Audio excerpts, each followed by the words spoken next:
Good morning and welcome back to the Isle of Faces. Welcome back to Scraps and Scrolls. This is A Dance with Dragons Part 3 already. Yes, we're already there. I am Sir Buckley. I'm talking to you from, of course, the Isle/England. It's still quite sunny outside, a bit cold this morning, very dark when I had to get up, but nice and sunny now, so that's good.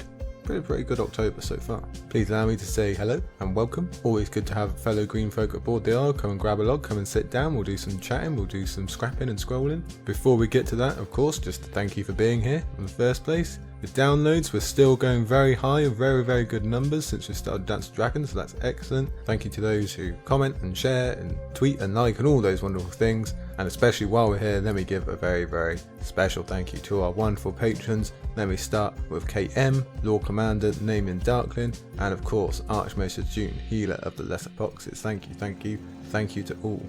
We've also had some new signees this week, so that's always wonderful. Welcome to the Isle. Hope you enjoy the old stuff and the new stuff. Like I say, lots going on the Isle at the moment. Like I mentioned last week, there's some special stuff going up on Patreon right now. You can find a bit of my own writing if you fancy. That's up there now, Charlie's Choice. You can go and have a look. We've got some new goals coming up. We've got some new benefits and a little bit of chit chat as well. So if you would like to join us, become part of the Isle of Faces community, you know where to find us over on Patreon. We'd love to have you. And to that end, before we get going here, let's open up the discussion a little bit because, as you might know, I love comics. I'm especially in a very deep dive on comics at the moment. I can't get them out of my mind. I'm trying to read them any minute of the day I can find, which unfortunately isn't a lot, but I do find time every now and then. I bring this up because one of our very own patrons, Lord Commander Name in Darkling, by complete coincidence messaged me on Patreon earlier this week talking about his love of comics and which ones he likes, how we can connect them to George, etc., and his previous love of superheroes, stuff like that. It was a cool conversation. I always like interacting with listeners and patrons, so that was cool.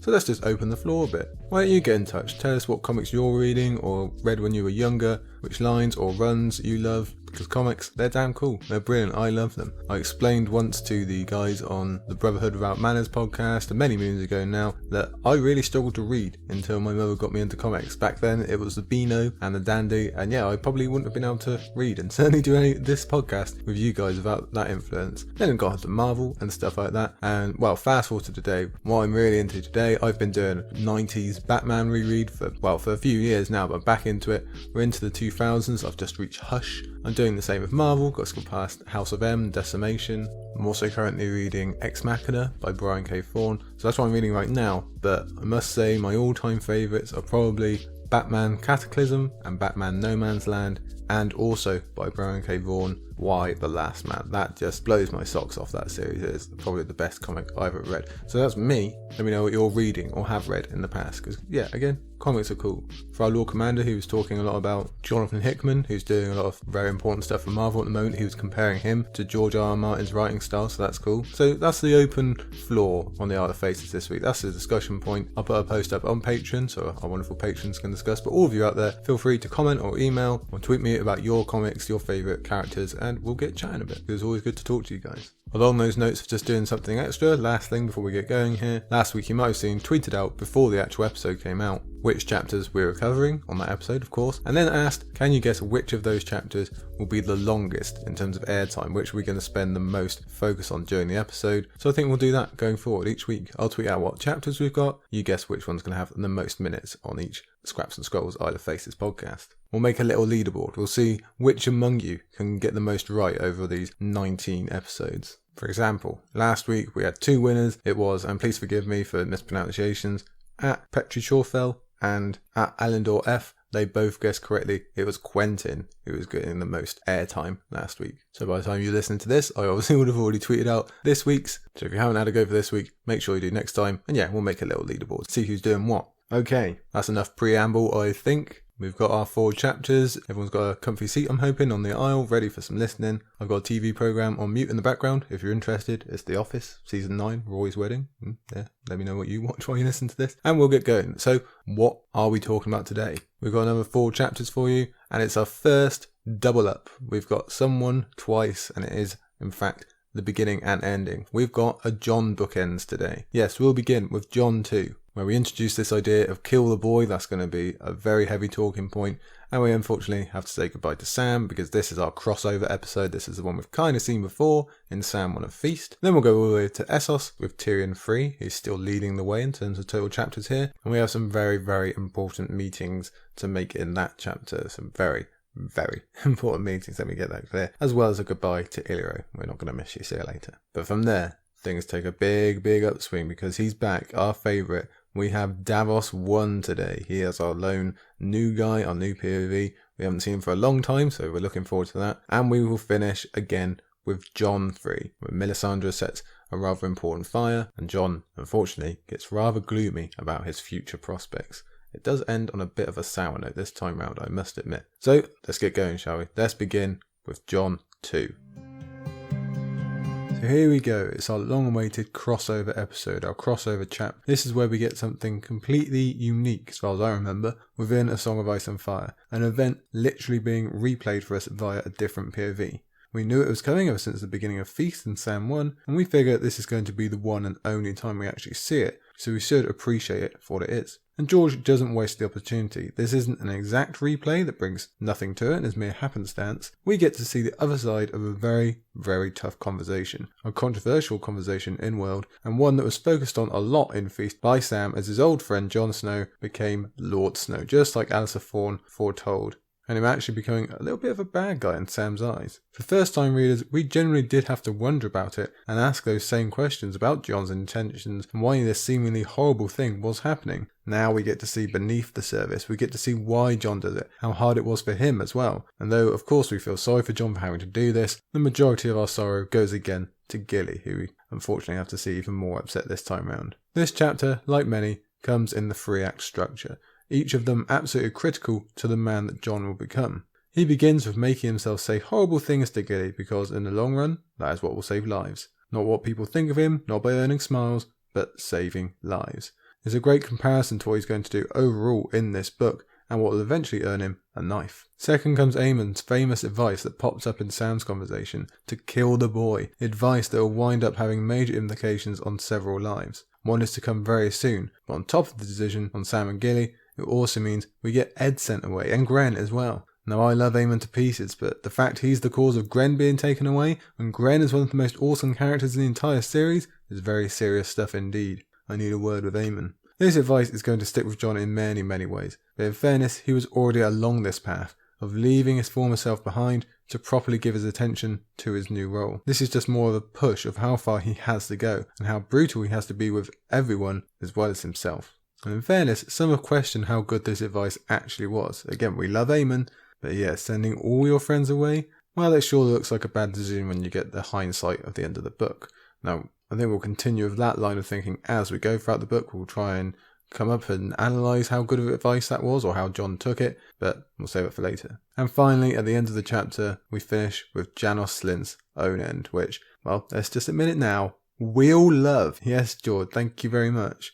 Okay, we've read Feast, we know who Stoneheart is, we're well aware of Arya's arc, but we just can't help enjoying it. We hate this guy, he's the worst, the absolute worst. So yes, vengeance bad, etc, but heck, we're human. We want the vengeance sometimes, and George finally lets us have a taste. This is the man who was incredibly corrupt, who had no problem with killing children, who tried his best to frame Jon and have him murdered, who was huge in the betrayal and death of Eddard Stark, and worst of all, has the most annoying, most pompous way of talking of anyone in the series.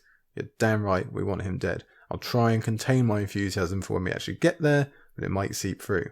And it's the fact that Jon, the son of Eddard Stark, is the one to do it, and via the exact way that Eddard Stark would do it, for these breaking of oaths and honour. But don't say George never gives us anything, because this is a big one, this is a nice big gift. And it's also a pretty big plus for Jon's new rule. Sure, it angers some people, but they didn't like him before anyway. For others, it shows Jon is not messing around. He's not just playing the part, he really is Lord Commander now, and his word is law. You do the crime, you pay for it. And you know who really likes that kind of thinking? Stannis the Menace. And seeing as his negotiations with King Stannis didn't go brilliantly last time and Jon won, this will go a long way to getting them all on the same page. Now that's a very brief overview. We're going to be revisiting all those themes as we break through this long chapter, so let's get to it. Jon II sets its initial tension in the same way we got in early Jon I. There is some task to be done, some agreement to be made, likely political in nature, that is likely going to be ill received. This time round it is a letter Jon does not think he can, in good conscience, sign his name to. It is very reminiscent of Jon I's problem of not being able to agree to Stannis' deal, except Jon seems much more agitated about this than the first. This time it's a letter that's bothering him, which is a nice connection to the end of his arc, considering what the pink letter does to him, and Jon's inner thoughts immediately betray this is another episode of Wolf versus Crow in Jon's soul. He does not want to sign this letter, but feels he must, specifically because he is Lord Commander. So what could the Watch want that Jon doesn't personally? The answer is almost certain to be something to do with House Stark and or Winterfell, and we'll find out in a moment we are quite correct. As discussed in Jon 1 and the Prepper episode, this is one of the most constant arcs for Dance Jon. We've already compared it plenty of times with Dany as well. We'll see the battle waged throughout the book. I would do this if I were a Stark, but I'm not. I'm a Crow, so I can't. It's the duty he signed up for, twice basically, and it's all the heavier now because of his new position. It's a revisit to those days of yore when he tried to run away and join Robb for the war but was brought back by his friends. It's a revisit to his decision at the end of Storm not to take Winterfell, and it's going to keep popping up, especially once Melisandre whispers the word sister in his ear. We rereaders know it's also the build-up that'll seal his fate. Jon will relent here on this issue, and on the next, and the next, although he does try to bend the rules a little bit regarding Arya, almost as if he has to constantly be wearing his own floppy ears, until it's one time too many and he chooses to completely go against what he decides here and now. This is why this is so key to have early on. Jon will decide wholeheartedly he is full watch now and cannot emotionally invest in the history or future of House Stark. After a book of difficult rule, bleak futures, constant questioning, and most importantly the actual reappearance of that family, he'll eventually decide the opposite. But we only know that as rereaders. For the first timer, we are left to wonder what this letter is, given that we only have a scant 2 paragraphs on it before we're moving on. Now in fairness, maybe you've got a good memory, you remember Sam 1 and you do remember what this letter is, but let's act like you don't. Jon gives us a little bit of a hint anyway, when he reminds himself the Night's Watch takes no part. Although based on what happened in Jon 1, we'd be forgiven for thinking it's something that Stannis might have requested for his own war, because it normally is. Either way, we're putting that aside and switching to something where we do know the outcome. We very clearly remember the outcome because it's huge. The conversation with Gilly. Even if we have no idea just how it's actually going to play out, we didn't see that in Feast, only the aftermath. Certainly it's something we want to see. Well, kind of, we know it's going to be rough, but we do want to see it. Aemon gave us the reasoning in Feast and it all makes sense, but we definitely want to see how Jon dealt with it and how he felt about doing such a thing.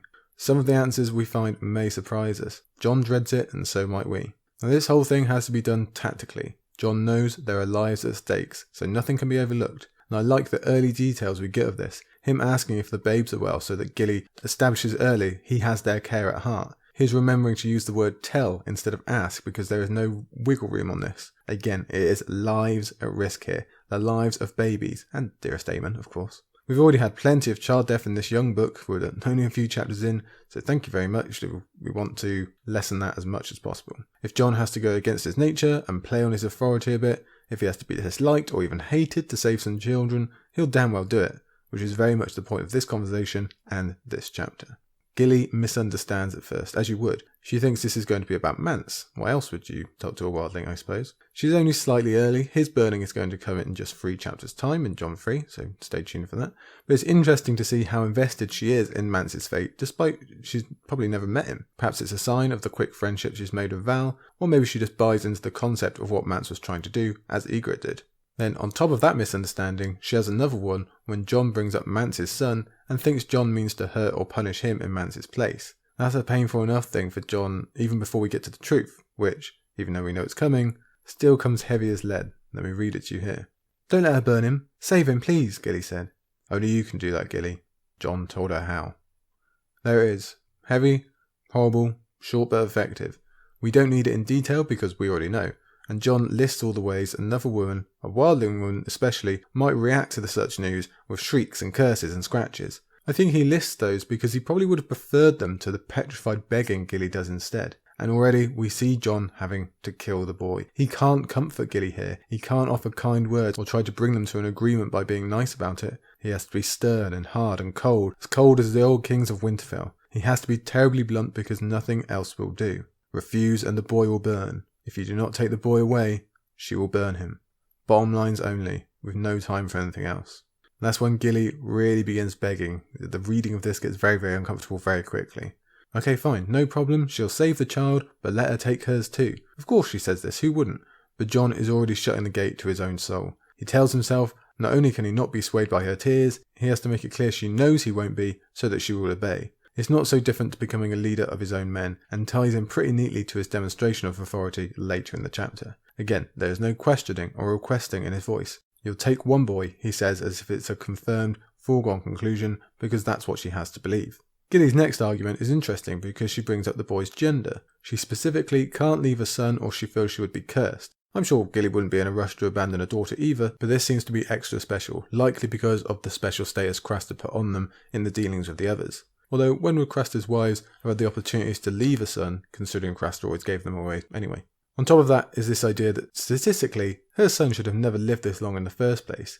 Gilly grew up watching countless other sons, perhaps even brothers, being killed upon birth, or given away at least, and who knows what happens. She would have known if she were to ever fall pregnant with a son, the same fate would befall him. We saw how frightened she was of such a prospect back in Clash. But even with the supreme luck of being born just as Craster died, this boy has not only survived starvation and exposure in the bitter, bitter lands above the wall, he escaped the bloody mutiny of the Night's Watch and an attempt by the dead creatures to take him back, and the long journey to the wall. That's a 1 in a million, 1 in a billion shot, but Gilly and Sam did it, and now she's being told that at the end of all that, she has to leave him behind or let him die.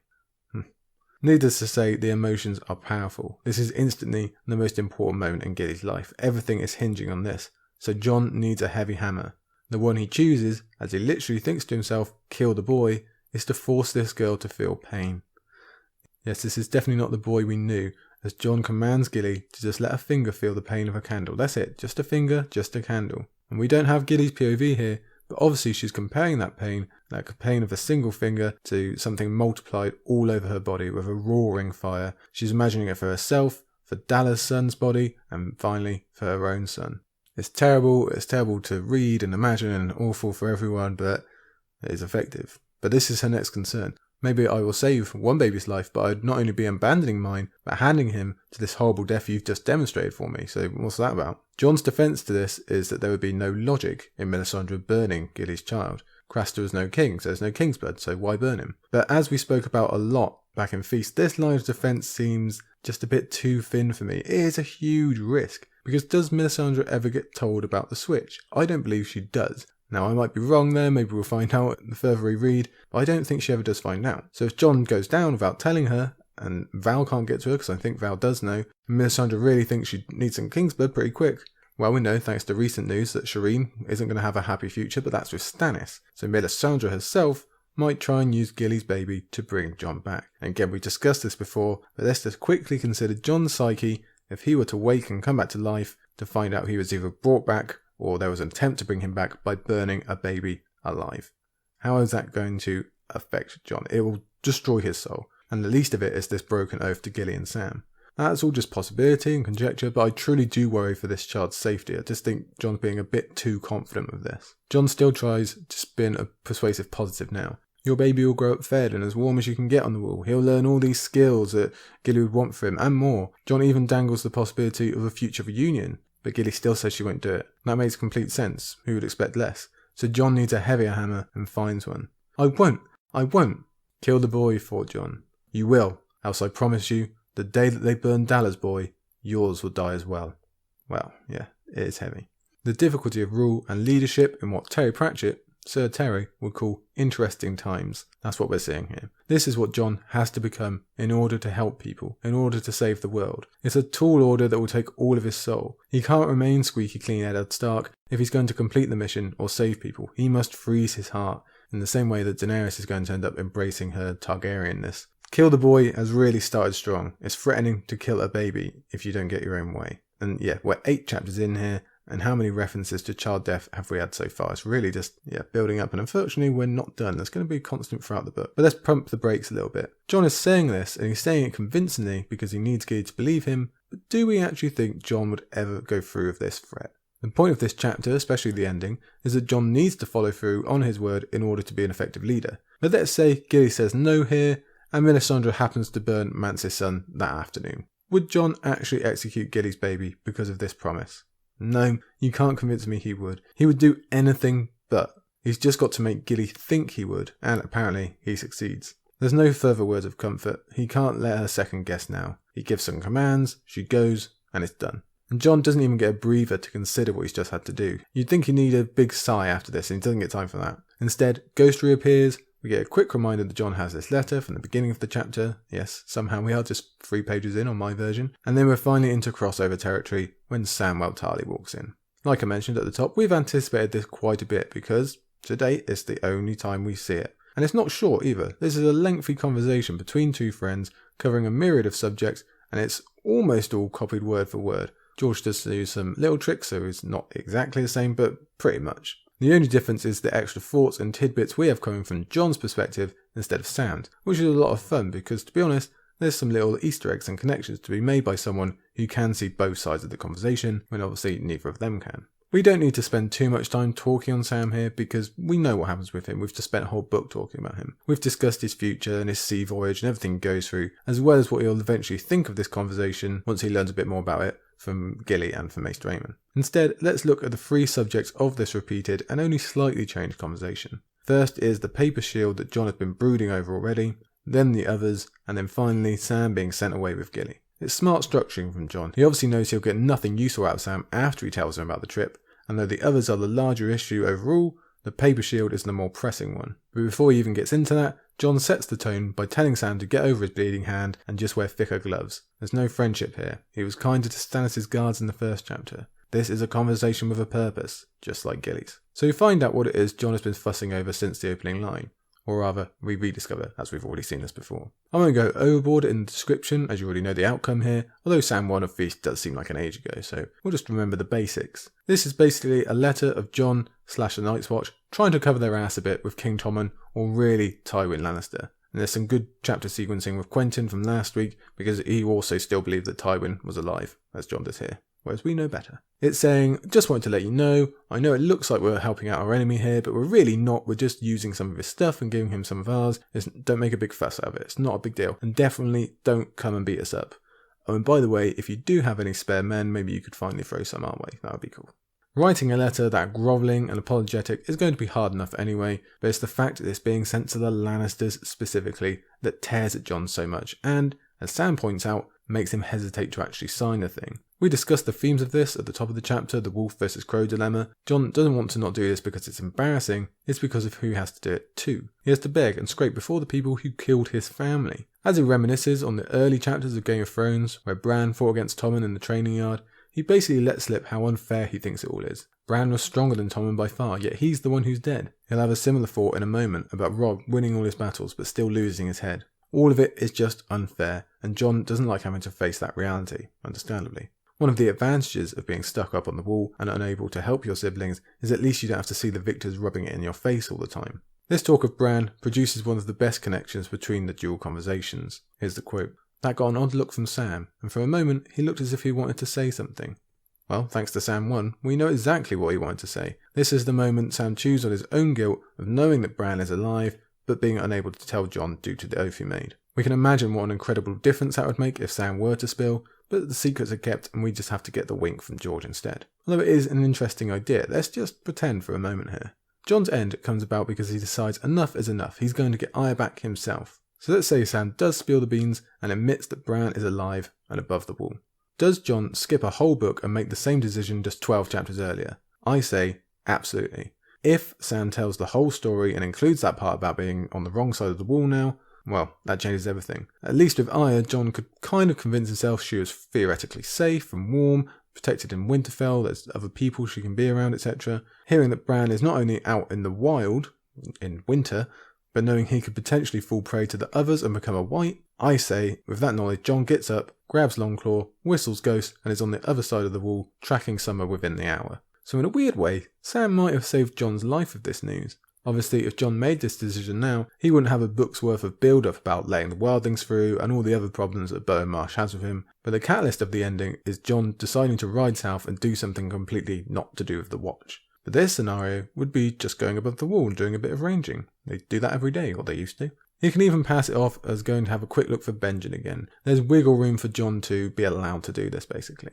It still produces massive problems with Stannis and the wildlings and what happens to Castle Black, but it's a lot easier to get to in general. So, food for thought. Back to reality, Jon tries to make the argument that this letter is pointless anyway. The Lannisters never helped before, this will only make them do even less. Then he switches to trying to claim he's not giving all that much to Stannis, no more than he has to at least, and he gets across that he's really stuck between a rock and a hard place here. Here's the quote. "The more you give a king, the more he wants. We are walking on a bridge of ice with an abyss on either side. Pleasing one king is difficult enough. Pleasing two is hardly possible." And Sam quite agrees. You have to play both sides here. You need to be in a decent position no matter the winner, because you're responsible for a lot of lives, and this 8,000-year-old institution, it's all on you. And this is where we can make another connection back to Sam 1, because as Jon starts prattling about how maybe Stannis will win, Sam thought back then, he's trying to convince himself, but can't. I think it's a step further than that. Jon wanted Sam to convince him. He wanted to run this by one last person, just on the off chance Sam says, yeah, this is a waste of time, I wouldn't bother with it. Or, Stannis probably will win, so just keep on his good side and don't worry about Tywin. That way, Jon can keep his family pride and not have to deal with any Lannisters. He does say, it's death and destruction I want to bring down upon House Lannister, not scorn. So I think his feelings are pretty clear. In some ways, we can see this as the last use of Samwell Tarly as a friend, before Jon does his killing of the boy and sends him away. Consider, he didn't need Sam for this part of the conversation. He needs him for information on the others, and obviously for telling him about the mission to go south, but this was extra that Jon chose to do with him, because his best friend was his last, perhaps subconscious, hope for doing the thing he wants instead of what's best for the Night's Watch. This is all about kill the boy, and Jon will allow himself no further crutches going forward. Jon confirms this after Sam says a paper shield is better than none, and Jon thinks him and Aemon both. So we already know he's had this exact conversation and was taking a Hail Mary that someone would talk him out of it. We also, just to get a little bit of chapter sequencing, when Jon muses on Stannis winning White Harbour, we'll get the beginning of that mission in just 2 chapters' time. So that's 1/3 of the conversation out of the way, and now it's actually Sam who brings up Gilly. And this is where we get some discrepancies between the two conversations, as Jon plasters over some dialogue by saying, they talked for a while of Mance and Stannis and Melisandre of Asshai. Well, one of the bits that Jon misses out here, that we do get in full in Sam 1, is Jon saying he'd prefer to take Mance's head because he was of the Watch and his life therefore lies with them, which gives obvious connections to the end of this chapter. So it's interesting that George chose to leave that out. Jon does the same little time skip when Sam starts babbling about goat's milk and previous Lord Commanders. He believes Sam babbles because he's uncomfortable talking about breasts. But in fairness, that doesn't show up in Sam's chapter, so give him some credit. Either way, Jon skips right ahead to the next important section, the others. We will see Jon ask a similar question of Tormund later on in the book when the wildlings finally pass beneath the gate, and our favourite big man gives a very emotional rendition of what it looks like when they truly come and rise. Something that I think was given to Osha in the TV show. There's kind of similar stories here, as well as some interesting notes on what the weather does when the others come, which we also get a little bit of here. But the true value is right at the beginning with Sam, as much as we like Tormund later on. It's easy to forget or dismiss the info we get here. We can say it seems obvious because we've seen it through multiple POVs, but consider this might be the single most important piece of information the Wall receives about how to defend against the enemy in terms of dragon steel, maybe being useful against the others themselves. I think we're all assuming that's going to be coming in pretty important at some point. We already knew about the obsidian, true, but this is something new and again very clearly critical. Perhaps more or clearer information will come, but if the Night's Watch can't arm themselves properly with the right weapons, then the game is over before it even starts. That comes with further discussions we already had in Feast about what happens with Dragonstone and Loras and all that, whether any shipments of obsidian actually do make it up to the north, and yeah, again, sure, that's just obsidian, but it's all going to matter. This news about Valerian steel is super important, yet even that Jon brushes off initially. He wants intel on the actual enemy, who they are, what they want, because he's searching for a weakness, yes,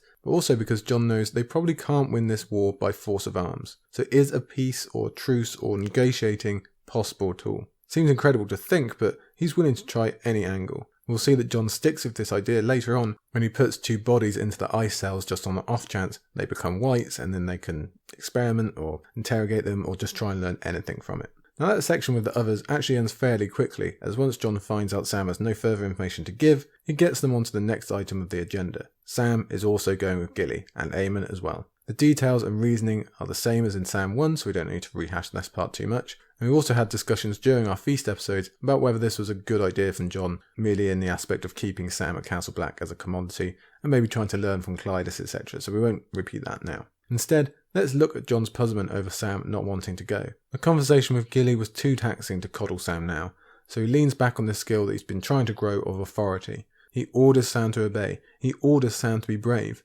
This is not a conversation between friends, this is a commander and an obeyer. Do what you're told. Kill the boy, Jon thought.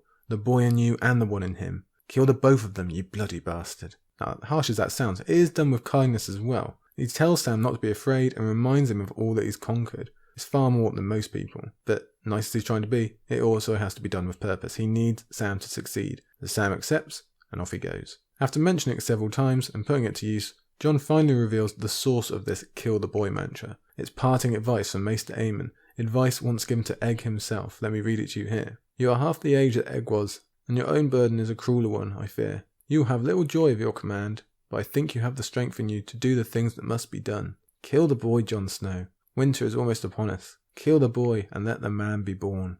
Before we get into the effect this has on Jon and his rule, let me just start by saying how effective George is being here by linking it to Egg specifically, because we have actually seen Egg as a literal boy. So we can imagine him growing up and having to say goodbye to that part of himself, the part that we loved from the Dunk and Egg tales. That's very, very difficult, and it frames Jon's own dilemma just perfectly. It's a wonderful choice by George there. Now we could take a real deep dive into the psychological effect this has on Jon throughout the book, but like I mentioned earlier, we'll probably just have to do that as we go. We're going to see him taking the advice straight away in terms of sending people to different places on the wall, a tactic he's going to keep up throughout and may live or die to regret. It is part of this effort to just throw himself into the role entirely. After all, it's not exactly a part-time gig, is it? Even if this was the most prosperous era in Westerosi history, Jon is supposed to serve for life and have nothing to do with what came before. Lingering between half can only incite pain. I think the advice is dual-pronged from Aemon. Half is that severing of connection from family.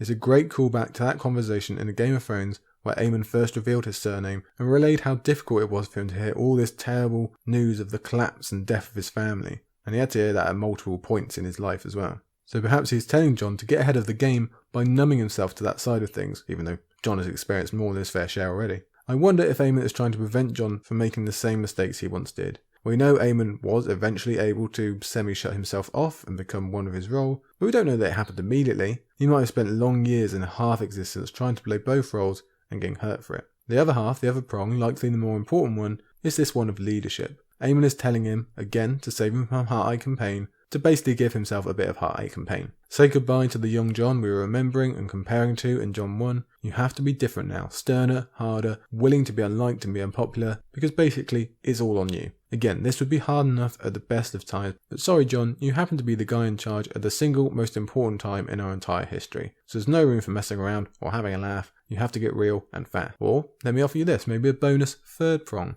We know Aemon is relating his experience with his own brother, and Aemon would have spent a lot of time pondering the intricacies of leadership given how close he was to it. We know it's something he decided would make rule easier or more effective for Egg, but I wonder if he is also relating it to Rhaegar here. I wonder if Rhaegar once had to decide the same thing, or was told the same thing. They had to do away with former fancies and dreams and go all in on this prophecy to save his house / the world. I'm always obsessed with the relationship between Aemon and Rhaegar, so I hope it does involve that in some way. The advice sounds harsh in some ways, but really it is only protective of Jon in a way. Aemon cares about him, of course. But that large paragraph is all the focus we actually get on it there, even if this theme is staying with Jon throughout now. For the moment, he has actual tasks to be getting on with. I like this little note of how he makes rounds of Castle Black each day. He listens to the men himself and makes sure he talks to all the different factions. It's very Nedish of him. He's a visible, accessible commander. Plus, the image of Ghost just following around all day is really cool to imagine. But does he keep this up throughout the book? We're going to have to keep our eye out because I can't remember. One of these reports is of the Wrong Way Rangers. So Richard Hawpe and Justin Massey have ridden south. Now these two have been around with Stannis since Clash, but they'll both take on a more prominent role the further we get into Dance. As a quick reminder, Hawpe wants Winterfell. He wants Stannis to attack the Dreadfort instead of going via the Hill Tribes, so he's set up as very much anti-Jon. During the march later on, he'll be given second in command, so he's an important guy, even if we don't get all that much from him later on. He might have also killed one of Tormund's sons, Dormund, during the previous battle, so it's probably a good job he's not around later when Tormund does return. Justin Massey we know a little bit better. He's a former squire of Robert Baratheon, he's a bit more of a joker, he's a fan of the ladies, hence the Robert Baratheon connection, and he's damn ambitious as well. He also wants Winterfell, plus Val, and he also wants to strike at the Dreadfort. We know Justin better thanks to the later Asher chapters when he's put in charge of her and is at least semi-nice towards her, possibly because of that ambition again. At least we know he hates Clayton Sugg, so that's a plus in his column. We'll return to him at a later point to discuss all that though. It's while thinking on the Wrong Way Rangers that Jon lets slip that Onion Knight, our favourite captain, has been sent to White Harbour via Salador Sand. So there's that chapter sequencing again with Davos due to pop up later today. And I think it's the first mention of this in the book, I'm pretty sure. But then again, we know from Feast anyway, don't we? So it's not exactly a surprise. After this, Jon is finally able to get some rest, and he doesn't have wolf dreams for once. Instead, he just has some incredibly disturbing ones about the two babies whose lives he's changing. But when he wakes, he does think of Ghost's enhanced senses, and he actually says to himself, Ghost is more alive than I am. Well, that's a sad line to read, isn't it? And this is Jon now, at the beginning still. What do you think he's going to be like near the end? Also, well, yeah, he's going to be very, very right about that at the end of the book.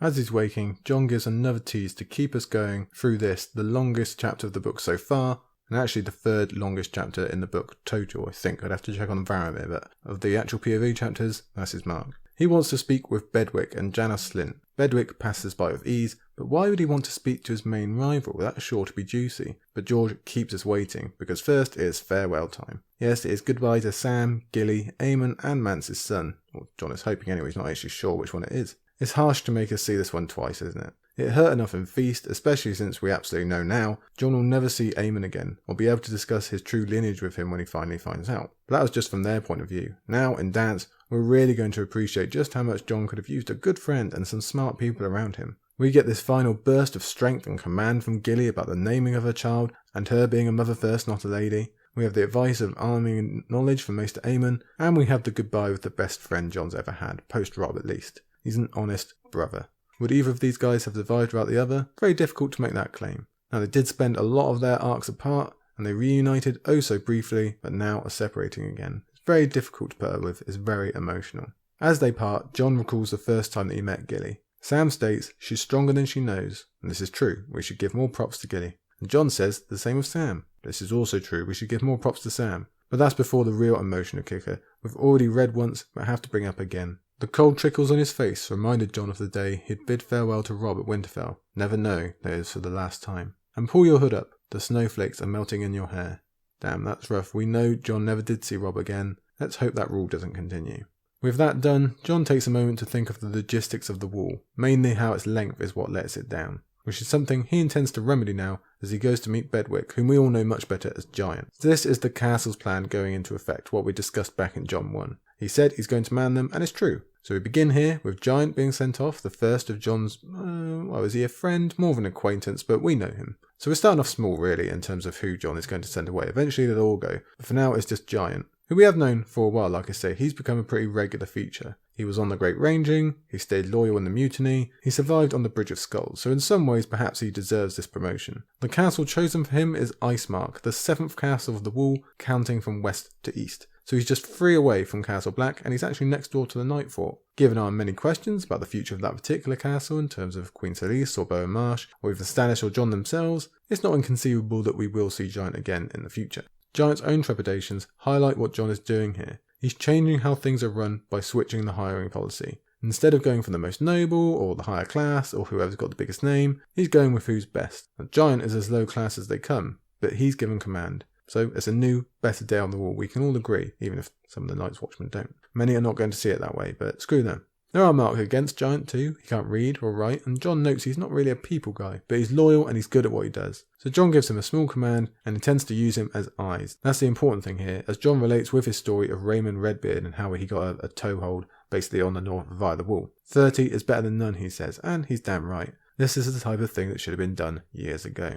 We'll try and keep an eye on these commissions as we go. Unfortunately, we know very little of Icemark, but it's worth noting that Coran Halfhand once said Icemark should be remanned to defend against the wildlings, so it's obviously considered key geographically.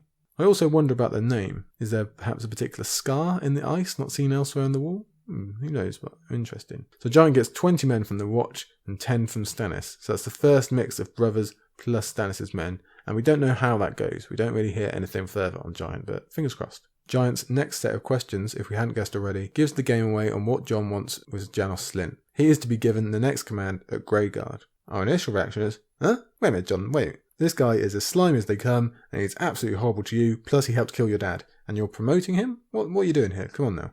But that plays, partly at least, into the themes of the chapter. Kill the boy, put those old hatreds aside for the duty of the wall.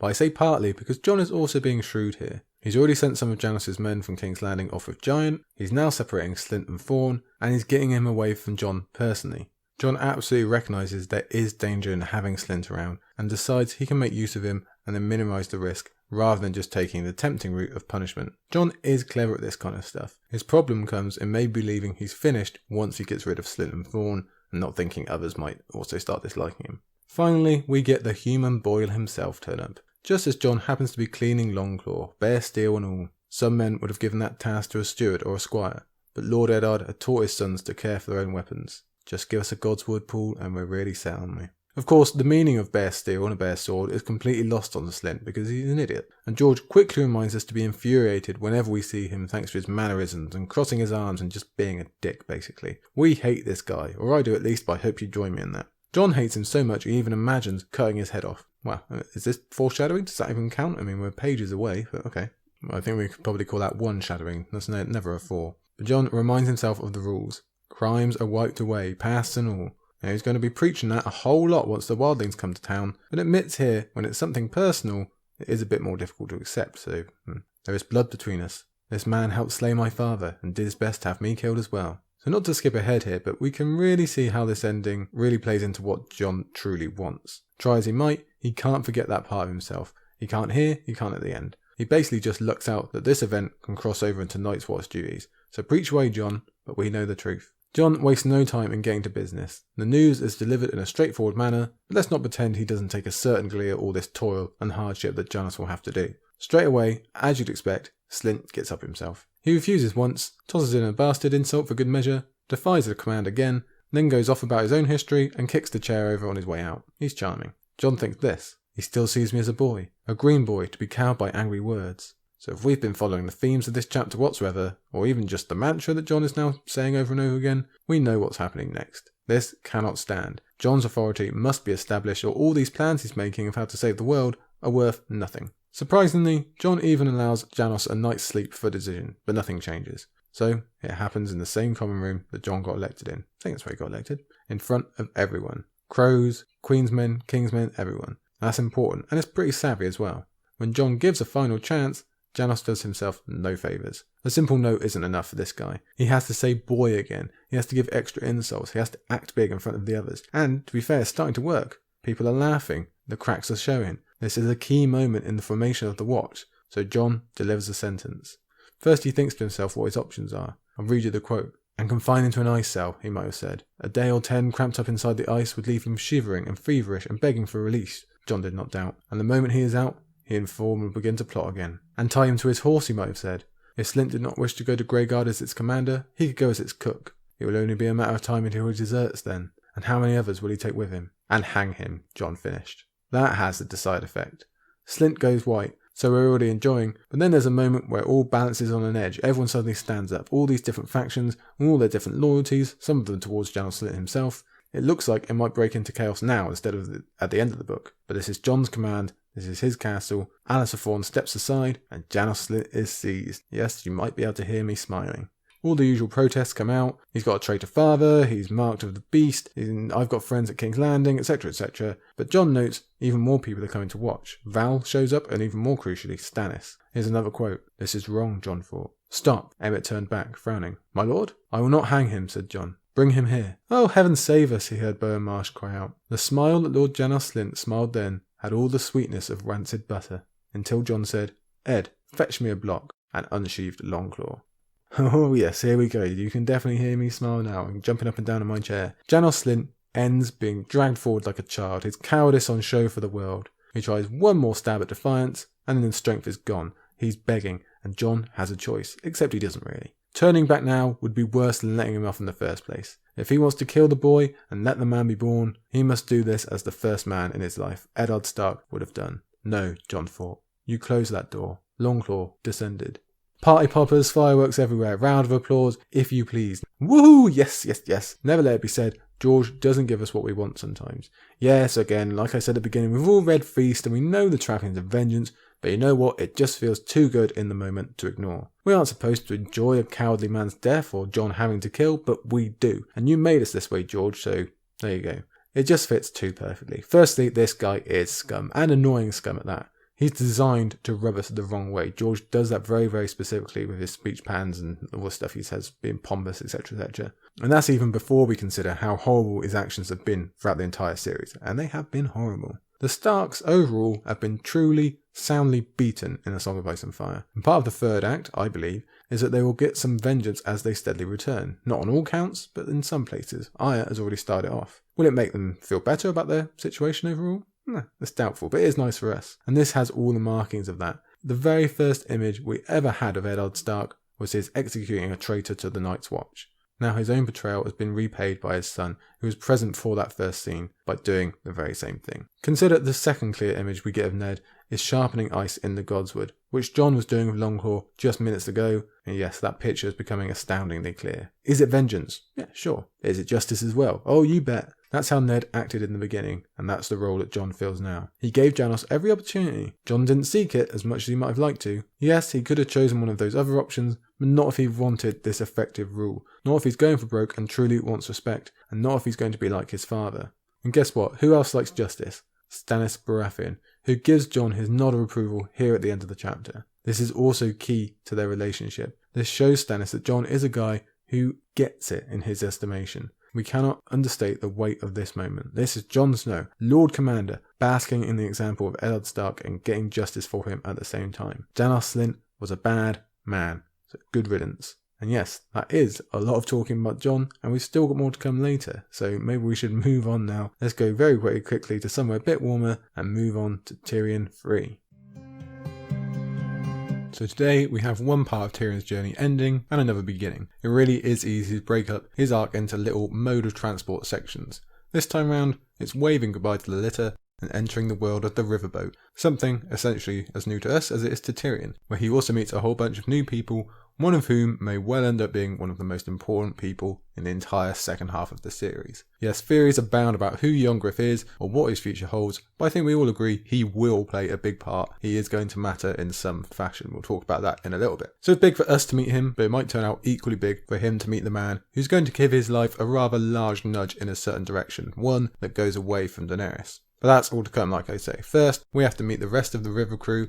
Tyrion has to get used to not being Tyrion anymore. We'll meet another important character, a future POV no less, in Griff/John Connington, and the beginning of what is, when it's all said and done, probably the nicest time that Tyrion actually gets in this book. It's probably the most enjoyable time. He will come around to it. And also, those little hints we've seen, those little flashes of old Tyrion where his mind starts working, gets him past the drink, gets him past the depression. We'll see a little bit of that as well, because he has things to work out, and, well, he gets right to it. He gets onto it very fast. We'll see those shades of Tyrion just coming out, despite himself. He doesn't really want it yet, but it's there. So let's get going. A lot of Tyrion II was about Tyrion sleeping, dreaming, and then waking, and Tyrion III actually starts the same way. Except before, he would sleep and wake in pretty much the same situation, and time seemed to blur slightly. It was all just running into one. Now, Tyrion waits to find something different, finally. Illyrio's gone, and the litter stopped. Okay, good, that's caught our eye, isn't it? Now we've got something to be interested in. Fun as Tyrion II was, we're eager to stretch our legs and move on to the next section of the journey. George continues securing our interest when Tyrion sees two riders talking to Illyrio outside. The cheesemonger might not be in danger, more's the pity, but we always want to discover who new riders with swords are. No doubt Tyrion does as well, but he chooses to play it nonchalant here, opting instead for a technique we're going to see over and over and over again in his dance journey, far more than we ever did at King's Landing,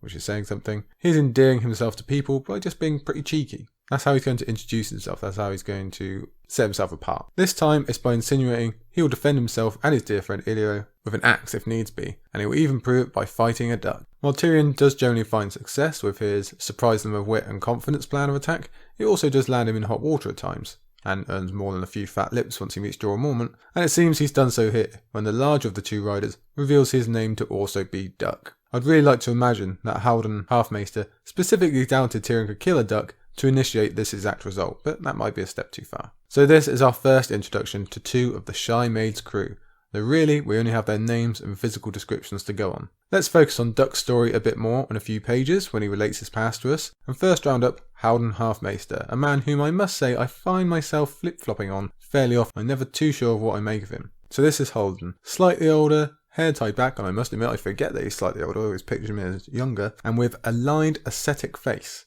Now, well done if you knew what that word meant. Not lined, I think we're confident on that one, but ascetic. I certainly didn't, so if you're like me, don't worry, I've got you covered, I've looked it up. The definition is thus: characterised by severe self-discipline and abstination from all forms of indulgence, typically for religious reasons. Alright, so that's pretty telling. Basically, Tyrion has noted that this is the serious one, the responsible one, who's going to study him more closely than the brawny man he might have to fight. And Howden, looking at him with cool eyes in a second, just backs that up, because of course Tyrion is dead on with this description. I do find that definition rather telling actually, especially the abstination from all forms of indulgence, because actually Tyrion himself is going to be going through that, just mentioned at the beginning of Tyrion IV, how he's not got any booze, not allowed any women, he's basically being put through a little bit of rehab at the beginning of the Shy Maid here. But that's for later on. In terms of background, we have really very little on Howden. We'll soon learn he attended the Citadel, but did not acquire enough links to make the whole title, despite certainly seeming smart enough, and smarter than many other maesters that we meet. Speaking of others, we do get more than a few people who went to the Citadel but never fully qualified. Samwell Tarly may well be the latest, possibly Sorello as well. And in fairness, when you think about it, considering Euron's coming around the corner, are any of those guys that we know to be currently studying at the Citadel ever going to pass before the thing goes up in flames? Possibly not. So the idea that Howden left the Citadel just because of poor grades doesn't really stand, considering his ability to match wits with Tyrion. So I'm wondering if this suggests there was some politics in the air, some non-academic bullshit that kicked Howden, either fairly or unfairly, out on his ass, and he actually has a similar story to Duck, a similar story to all these folk planning to return to Westeros and exact their revenge. Would certainly fit, maybe we'll find out one day. Other than that, we know nothing and have to go with just what we see. And this is what I mean when I flip-flop, because depending on which scene you're reading, you can either view Howden as a fairly detached guy who's just doing a job and doesn't care for the people around him all that much, and who really just has to put up with Tyrion when he has to, or you can see him as a bit more invested. There are shades of kindness. He maybe does care about Young Griff, maybe he is actually quite glad to have Tyrion around. It's just not very clear. Whether that investment is in the aim to return home, in the education of Young Griff, or actually he seems pretty loyal to Griff as well, Jon Connington. And to go with that, at times he does seem kind of, like I say, grudgingly fond of Tyrion and their Savas games. For Tyrion, Howden is a breath of fresh air, an intellectual he can actually have a proper conversation with and battle with mentally. I imagine it's a two-way street that's just as relieving for Howden, because neither of them seem to get that kind of stimulation very often. We're going to have to keep an eye on this as we go, so make sure you keep me to it. If I'm not keeping up with the Howden watch, let me know, and we'll see how many scenes we flip-flop on him for, and where we land on his eventual loyalties. Future-wise, there isn't too much to give us any hints. Howden will be in Tyrion's next 3 chapters before Jorah Mormont comes along and ruins it all, something that Howden will actually catch a little heat for, and then he is present in Jon Connington's chapters, though he doesn't feature quite so highly. We know he makes it over to Westeros and starts playing the Maester role at Griffin's Roost, and we see him very briefly in Arianne's Win chapter, when he tells her that Storm's End now belongs to Jon Con, Young Griff, and the Golden Company. That's a pretty important declaration, one I had to obsess over a lot for the Castles book when I was trying to guess the future of Storm's End. We don't know when that Arianne chapter is precisely, whether Howden's telling the truth, or what he believes to be the truth, or just bending the truth a bit, but there's every possibility that this comes post-conflict with Maester Tyrell, and they have run Storm's End, whether it be via battle or trickery, as I guessed during the Castles book. I won't repeat that for you here, don't worry, you know where to find it. So will Howden have to remain at Griffin's Roost? You would imagine that it will at least be brought along to Storm's End, and then maybe to King's Landing as well.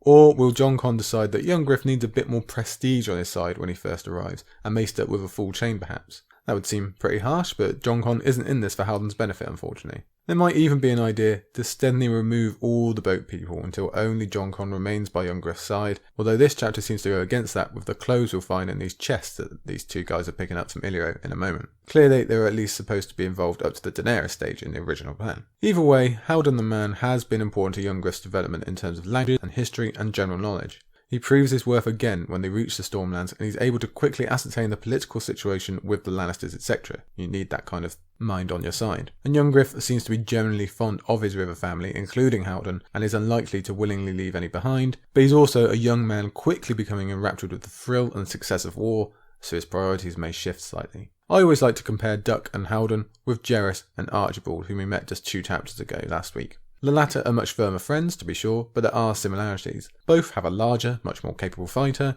and then someone to balance that out, where their value comes from their mouths rather than their sword hands. One with his smarts, one with his charisma, but still the similarities are there. And both pairs also have a similar mission in helping one young man accomplish one key, continent-spanning mission. This book is about the dance between these 2 key dragon figures in Daenerys and young Griff, and maybe Jon II, if you want to include him. But it's also superb at showing the type of people orbiting around such giant figures, and therefore finding themselves part of these huge, surely historical movements. We've said it about Daenerys before, she's gravitational. Everyone just gets pulled into the thread around her, and George does a great job at showing us all these moving pieces and moving around these bigger characters. Now back to the present, back to the actual chapter. Like I say, we note that these chests are changing hands. Illyrio is basically playing resupply point for the crew of the Shy Maid, and while we quickly see a bit more of Howden being the one in charge, and Duck being the one who likes a laugh, we actually see a completely different side of Illyrio just for a second. This is probably one of the most interesting parts of the whole chapter for me. It starts out innocent enough when he just asks, "How fares our lad?" and hears of Young Griff's growth in strength and height. That seems pretty standard, just general politeness, just asking about his crew. But then we have this, let me read it to you. There is a gift for the boy in one of the chests. Some candied ginger. He was always fond of it. Illyrio sounded oddly sad. I thought I might continue on to Gohandroy with you. A farewell feast before you start downriver. We have no time for feasts, my lord, said Howden. This seems super striking to me. We've already established through the first 2 chapters and in prior books that Illyrio is a piece of shit. He doesn't care about anyone. He uses people. He's just horrible across the board. But here he's being genuinely timid. Like he dare not overstep his mark, kind of. Like he doesn't want to say too much. He doesn't want to go too far. He actually sounds sad when he's always been so boastful and confident and happy with all his little luxuries. Let's split this sentence up just to have a look at it. First, we have a gift for the boy, whom the first-time reader only knows as Griff's son. So is it odd that Illyrio is giving this apparently unrelated boy a gift? Maybe a tad. But let's also consider the gift itself. Some candied ginger, because he knows young Griff was always fond of it. Again, consider what we know of Illyrio Mopatis. He does not send gifts. He sends tools and calls them gifts. He sent Barris and Selmy to Daenerys. He's sending Tyrion now. We'll see in a moment he's sending the crew nice court clothes. You can even make the argument his wedding gift to Daenerys, the 3 dragon eggs, was done with a purpose in mind. Possibly that they were going to end up being something Viserys could sell when it came to add sellswords to their cause. But candied ginger has no purpose. It's merely included because he knows that someone likes them. It's an indulgence. This is a genuine emotional gift. That's something completely new for Illyrio, as far as we know. As if that's not enough, we have him sadly trying to come along for a quick feast with the crew. It reminds me of a divorced parent who wants to just get any second they can with their child. You can almost hear the begging in his voice, even though it goes against his own plan. He needs this. Whereas the crew, they need to get south quickly to supposedly meet with Daenerys, which Illyrio knows, but he basically can't help himself. Even a single day with this boy who, again, supposedly isn't anything to him, would be worth it. As a rereader, I'm not sure there's a better convincing passage in this book for the idea that young Griff is the son or is some relation to Illyrio. But as Howden says, there's no time. Various Dothraki have been stirred up, likely because of Daenerys' slave trade ripples, and they smartly want to avoid them. I wonder how much river attacking Dothraki actually do. We know it's the sea they hate, not rivers, but you don't imagine they are overly fond of those either. Either way, it's another re-establishment of the Dothraki as an entity. We keep getting them brought up in these early chapters. We don't really have to deal with them hardly at all in Feast or Storm, but they figure to become a player again in Winds as Dany's Essos journey goes full circle. So George is just slowly bringing them back into our consciousness as he did at the beginning of Dany 1. We hear of Carl's Zekko and Motho. This is the one and only time we'll ever hear of those. We've not heard them before, we won't again, but they're just built up to the name Carl Pono, the real danger in these parts. If we cast our mind all the way back, we'll remember Pono was part of Drogo's Khalasar in Game of Thrones, and once Drogo died, it was Pono who first declared himself a Carl and rode off with around 10,000 Dothraki. His Khalasar since then has apparently grown to 30,000. I wouldn't be surprised at all if we cross his path again in Winds, again for that feeling of going full circle. There are other Dothraki that Dany has more scores to settle with, but still. Illyrio is even dismissing those 2 Carls. That's how keen he is to see young Griff. But Pono is a different matter. All of them recognise his danger, and we get a great example of how useful Howden's knowledge is as he lays this out for us. Tyrion has been listening to all this in silence, but when Howden speaks as if he's not there, he re-enters the conversation. However full of hatred he might be at the moment, he's still proud, and he does not want Illyrio to speak for him. He does not want to be seen as Illyrio's possession, which again is ironic considering his later fate with a different fat man, but he's quick to point out that he can ride a horse and is to be spoken to as an equal. This is where we get the official introductions, with Duck slipping up slightly by mentioning that he was knighted by Griff, information the Tyrion we know and love will make use of later on. In that classic Tyrion vein, we also have the aspect that commonly highlights George as a writer, the love of detail. Something he and Tyrion share, and I don't doubt a large part of why George loves writing Tyrion chapters so much. In this case, it's that Illyrio's given name to him, Yolo, would be highlighted as Pentoshi when Tyrion obviously isn't from Pentos. So he quickly covers by establishing himself as a bastard of the Westerlands instead, something far more believable. And given what we are to learn of Howden and his way of exposing lies, the name Yolo is something he absolutely would have seen through. Here's a quote. Tyrion realised he would do well to be careful around Howden Half-Maester. We see the truth of this straight away when Howden tries to give Tyrion a little entrance exam to prove he's indeed Westerosi. And Tyrion goes full fire and blood with these incredible details he gives on the Dance of the Dragons. He even catches Howden calling Muncan Maester when he was in fact Grand Maester, so extra credit there Tyrion, well done. And he obviously does enough to pass, to annoy Howden and to shut him up anyway. I'm guessing Howden doesn't hear this kind of answer too often, so again, it's just classic Tyrion. Having said that, it's a bit 50-50 on whether this is smart by Tyrion here. He's obviously proven himself not someone to easily be messed with or manipulated, and shown that he'd have at least some worth to the venture, but then again, the point of this exercise is to prove he's a Westerosi bastard. I don't think many bastards from the Westlands are going to be able to cite such exact details on the Dance of the Dragons as Tyrion does here. Annoyed, Howden heads off, which means it's time for our goodbye to Illyrio, our final goodbye. As much as we might reference him for the rest of this book, we shan't see him again in the series, though we're assuming he's going to pop up at some point. He certainly thinks so, this is what he says. "Good fortune," Illyrio called after them. "Tell the boy I am sorry that I will not be with him for his wedding. I will rejoin you in Westeros, that I swear, by my sweet Sarah's hands." The last that Tyrion Lannister saw of Illyrio and Partis, the Magister was standing by his litter in his brocade robes, his massive shoulders slumped. As his figure dwindled in their dust, the Lord of Cheese looked almost small. So that really backs up that feeling we had a few moments ago of a parent or a relative in turmoil. He's very clearly hurt that he can't see his son or whatever Young Griff truly is to him. Look at that body language. Again, he's bringing up a boy that should be of no connection to him, but it matters to him that Young Griff knows that he's sorry and that Illyrio does want to be with him. And most of all, he's telling himself it's all worth it. He will be rejoined with his beloved Young Griff in Westeros. Nothing is going to stop that, he believes. Again, the evidence really is mounting here. On top of that, we're getting hints of what his actual plan is now. A wedding, eh? Well, that's the first time that's come up. Is that such a priority, considering you're trying to take down an entire continent and place a new queen on the Iron Throne? The wedding of the son of one of your knights? Yes, Illyrio slips up a bit here. As we can work out pretty quickly, the plan is actually to get Young Griff married to Daenerys, reveal him as Aegon, and then take down Westeros together. Most notably, sharing the dragons and legitimizing Young Griff as Aegon with the dragon blood. Tyrion doesn't seem to notice this right now, but it's a hell of a clue. So, goodbye Illyrio. I can't say we're sorry to see the back of you, because you are scum, but we'll probably have to put up with you later anyway. Howden tries to regain the upper hand over Tyrion by intimidating him over the various enemies they may face on their journey. Pirates at Dagger Lake, and Cora the Cruel, but the one to take note of is this Shrouded Lord, that first freaks Duck out, and then Tyrion too, so we know it's something to take note of. It's worth a mention, as we know there was originally supposed to be an actual meeting between Tyrion and the Shrouded Lord, but George decided he needed to cut that, so we'll never know, probably we'll never know quite what that involved. So we'll refrain from taking too much of a deep dive on that, because like I say, who knows what was involved, pretty hard to discuss, and there's plenty of theories floating around for you out there. More to the point, for this chapter, we've no idea what the Shrouded Lord is. Is he a mere legend? Is he a human man using a legend as a cover? Or something genuinely magical like we might have seen in that cut chapter?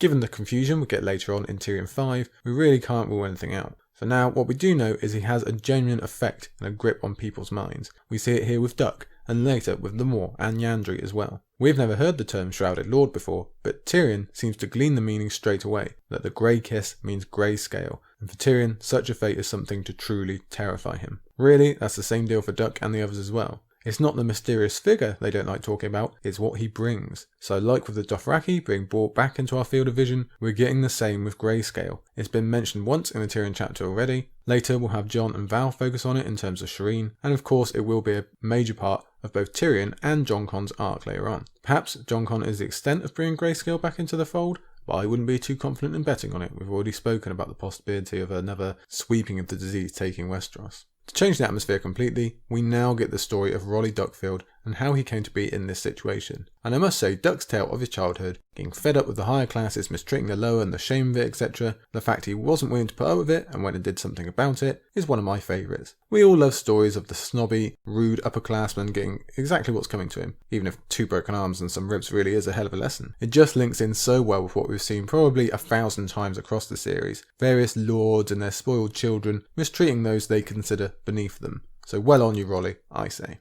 Although, despite him clearly getting away across the narrow sea, I'm really hoping his father or family didn't have to bear punishment in his place. It's also another great tie-in to the general theme of the Golden Company. Wronged back in the homeland, keen to go back and put things right. That's the hunger that they all share, a lot of these characters share. Let's not forget that Laurent Caswell, this boy whose arms and ribs young Rolly broke, is the current Lord Caswell at Bitterbridge, We actually did meet him back in Clash in Catelyn's POV when we saw the melee that Brienne won. He is described there as a wispy young man, so Duck definitely has the opportunity to go back and repay his debt. Why Harry Strickland, who I think gets his first mention here, believed Duck to be the best candidate to become Young Griff's Master at Arms is a mystery. Perhaps because he really is the best. Perhaps because he also has an easygoing attitude and they want to kind of shield Young Griff from any who might harm him or try to use him. And then on top of that, we get the actual story of how Rolly was knighted and how he came up with the name Duckfield. It's another favourite and is incredibly endearing. It really gets me on side with this guy. As for his future, well, it's a little more certain than Howden's at least. Duck really is invested in Young Griff and would do anything for him. When he's named as Young Griff / Aegon's Kingsguard, we get a bit of a continuation on the discussion we had about Howden and Jon Con wanting to move away from the river crew. He wants the Kingsguard reserved for bigger names that can help them out politically, and also doesn't think that Duck is really worthy of the honour. Maybe that says a little bit about something of Jon Conniston's own history back at court and his own issues, maybe not. But again, like with Howden, Young Griff is reluctant to move away from the friends he's had for what seems like most of his life to him probably. He trusts Duck and he rolls with him. For all of Tyrion's luxuries back in the litter, he actually finds he prefers keeping it simple with these two out on the road. He even says, for a little while, Tyrion Lannister felt almost at peace. That certainly wasn't a phrase we were expecting to read of Dance Tyrion. Definitely not in the beginning. Anyway, that's really surprising to see him kind of finding that inner bliss. We focus on this little journey on the Valerian Roads with Tyrion again taking pleasure in correcting Howden on the specifics of Lomas Longstrider's books about the wonders of the world. This sends Tyrion down memory lane as he, once again, remembers something that he once enjoyed as a child but had ruined by Tywin Lannister. Surprise, surprise. This time, it was the impulse to follow in his uncle Gerion's footsteps and see the world. It's interesting that we're bringing up Gerion here, the famous favoured uncle, when we discussed him so much in Feast with his potential leavings in Braavos, specifically whether Tyrion would ever come across them, so it might be George is doing some more reminding here, but as ever, the main focus is on the Tywin-Tyrion relationship. You'd think Tywin might have been quite keen for Tyrion to leave Westeros. There's lots of places for him to go and die in the world, and then he'd be shot of him forever. But no, even that is not good enough. That's allowing Tyrion too much joy and not having him go out that way. And also, apparently that's not a dignified death for a Lannister. Tywin would rather keep Tyrion close and miserable, even if it makes Tywin miserable in return. Here's a quote from the man himself. "No man is free. Only children and fools think elsewise." This is once again poignant timing considering Tyrion's enslavement later on, but it also gives some really interesting insights into how Tywin saw the world. There's a real possibility he felt trapped by being the eldest son of a lord whose bannermen laughed at him. He was honour bound to always do his best, which in turn only brought more responsibility. It was up to him to rule House Lannister, and then effectively the entire Seven Kingdoms after that. Perhaps there was something else he originally wanted, but felt he could never be free to pursue. Of course, feeling trapped, although you must always do your duty, doesn't ever excuse the purely evil ways Tywin chose to do it. Eddard Stark believes in duty too, but you don't see him doing anything like Tywin. Jon, you can argue he feels very trapped by all his responsibilities, his lifelong commitment, but he's still not doing Tywin type things, is he? Nothing excuses any of Tywin's actions, but it's interesting to see how the man used to view himself. This is also where we're reminded that Tywin tried to shame Tyrion by giving him control of the drains and cisterns of Cassidy Rock, in which Tyrion fell into the old trap of, oh okay, I'll show him, and ran them incredibly well. Which sort of only proved Tywin's point. It's a bit of a catch-22 there. But Tyrion took pride in it and that's all that mattered. Many of us like to focus on this point as it could easily become important to refer back to if Tyrion is ever involved in an assault on Casterly Rock. It's near impossible to attack the rock in a traditional manner given its weird geography, so up through drains and cisterns might just be the way to do it. And if he's still aligned with Jorah or Dany, then they have some experience of doing a similar thing in the Marine. That little journey with the three of them is over now and we come across our next destination, and again, we must say, Grohandroy, which I assume is how you pronounce this, we barely knew ye. This is another blink of the eye situation on Tyrion's continuing journey. He gives us some very brief information about the place because of course he knows all about this ruined city thousands of miles from where he was born, and like before, it's just a reminder of the power of dragons. It had been a fair place, green and flowering, a city of canals and fountains, until the war, until the dragons came. We've got to keep that theme constant in our heads as we power up Dany and uncover Young Griff. This is world-changing stuff, and the present of Grohandroy might well be the future of certain places we know well in Westeros once the dragons get loose there. Unfortunately, as they ride through these ruins, we have another instance of Tyrion trying to scare women basically for the hell of it. It's on a much smaller scale than with Illyrio's slave. This time round he makes a girl cry by making a face at her because she had the audacity to stare at him. He's always been stared at, it's always bothered him. He's had enough of it, so he goes back into this playing the monster they think I am thing, clearly ignoring the fact that this is an innocent girl who's done him no wrong. It's small scale, but it's the same thinking. From small scale to large, as both Tyrion and us readers finally meet this character who might change everything. Here's the quote. Tyrion craned his head to one side and saw a boy standing on the roof of a low wooden building, waving a wide-brimmed straw hat. He was a live and well-made youth, with a lanky build and a shock of dark blue hair. So like we spoke about earlier, this is a monumental meeting if we've ever seen one. It's a big introduction to the character who, while just a random teenager here, is going to massively warp the eventual plot of the series in one way or the other. Whatever his true background, whatever the truth is, Young Griff seems destined to, at the very least, either attack or invade King's Landing in some way and have some kind of effect on Daenerys' lifelong goal of returning to Westeros. Whether he usurps it and beats her to it, whether he aids it, full on stops it, we don't know. But most of us guess he's going to end up as a rival to Daenerys when she comes, a possible false dragon, the mother's dragon, that's taken her rightful place. Because let's face it, that would fit into a lot of Daenerys' themes. Whether he gets a dragon of his own, whether he really is a fake, maybe he even makes an alliance with Dany and restores House Targaryen, or perhaps he's just a destructive force entirely and is just really in there to spark on the fire. Whatever it is, this is an incredibly important character that we've just met. And we don't normally meet someone this gravitational, like Daenerys is, this late in the series. You'd think we'd have most of the main players set, but no, we're still meeting them. Euron might be the only other true comparison for big players being introduced this late into the game. We can have a larger discussion about his role as the Mummer's Dragon and in the story as we go, but even with what he achieves in this book alone, which is sure to be dwarfed soon enough in Winds, we have to recognise that this is really a key moment, and it's probably important that it happens through Tyrion's eyes, considering the amount of influence he puts on the lad in such a short space of time, really. As for his physical description, it seems to match that earlier statue of Illyrio back in Pentos. So we can either make connections about the family relationship there, or maybe Illyrio was lying and he's had this statue made recently, we're not really sure. But what stands out more to me is Young Griff wearing a wide-brimmed straw hat. Who else have we seen wearing a wide-brimmed straw hat?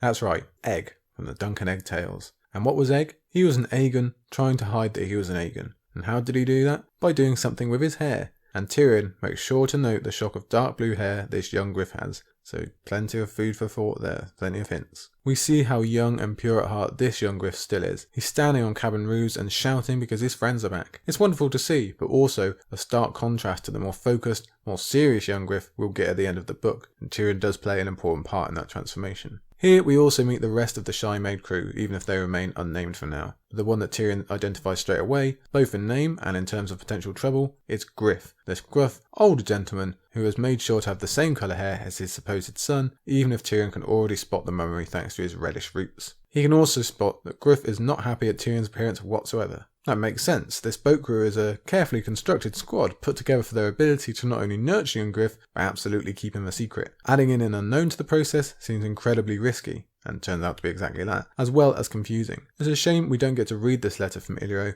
because we'd sure love to know if he included any exact reasons for Tyrion's inclusion, though it certainly doesn't seem so from Griff's reaction. During the reading, he starts adding up more clues. The fact that Griff can read is catching that he must be a knight from Duck's earlier story. In a moment, he'll use the same technique when he calls him a lord, before making the frankly incredible leap to Griff actually being a Collington. He doesn't say as much just yet, instead he just cites the winged lions, the Collington sigil being griffins of course. You can see how he got there, considering the not particularly well thought out alias that Griff uses, but still, not many characters are going to figure this out this quickly.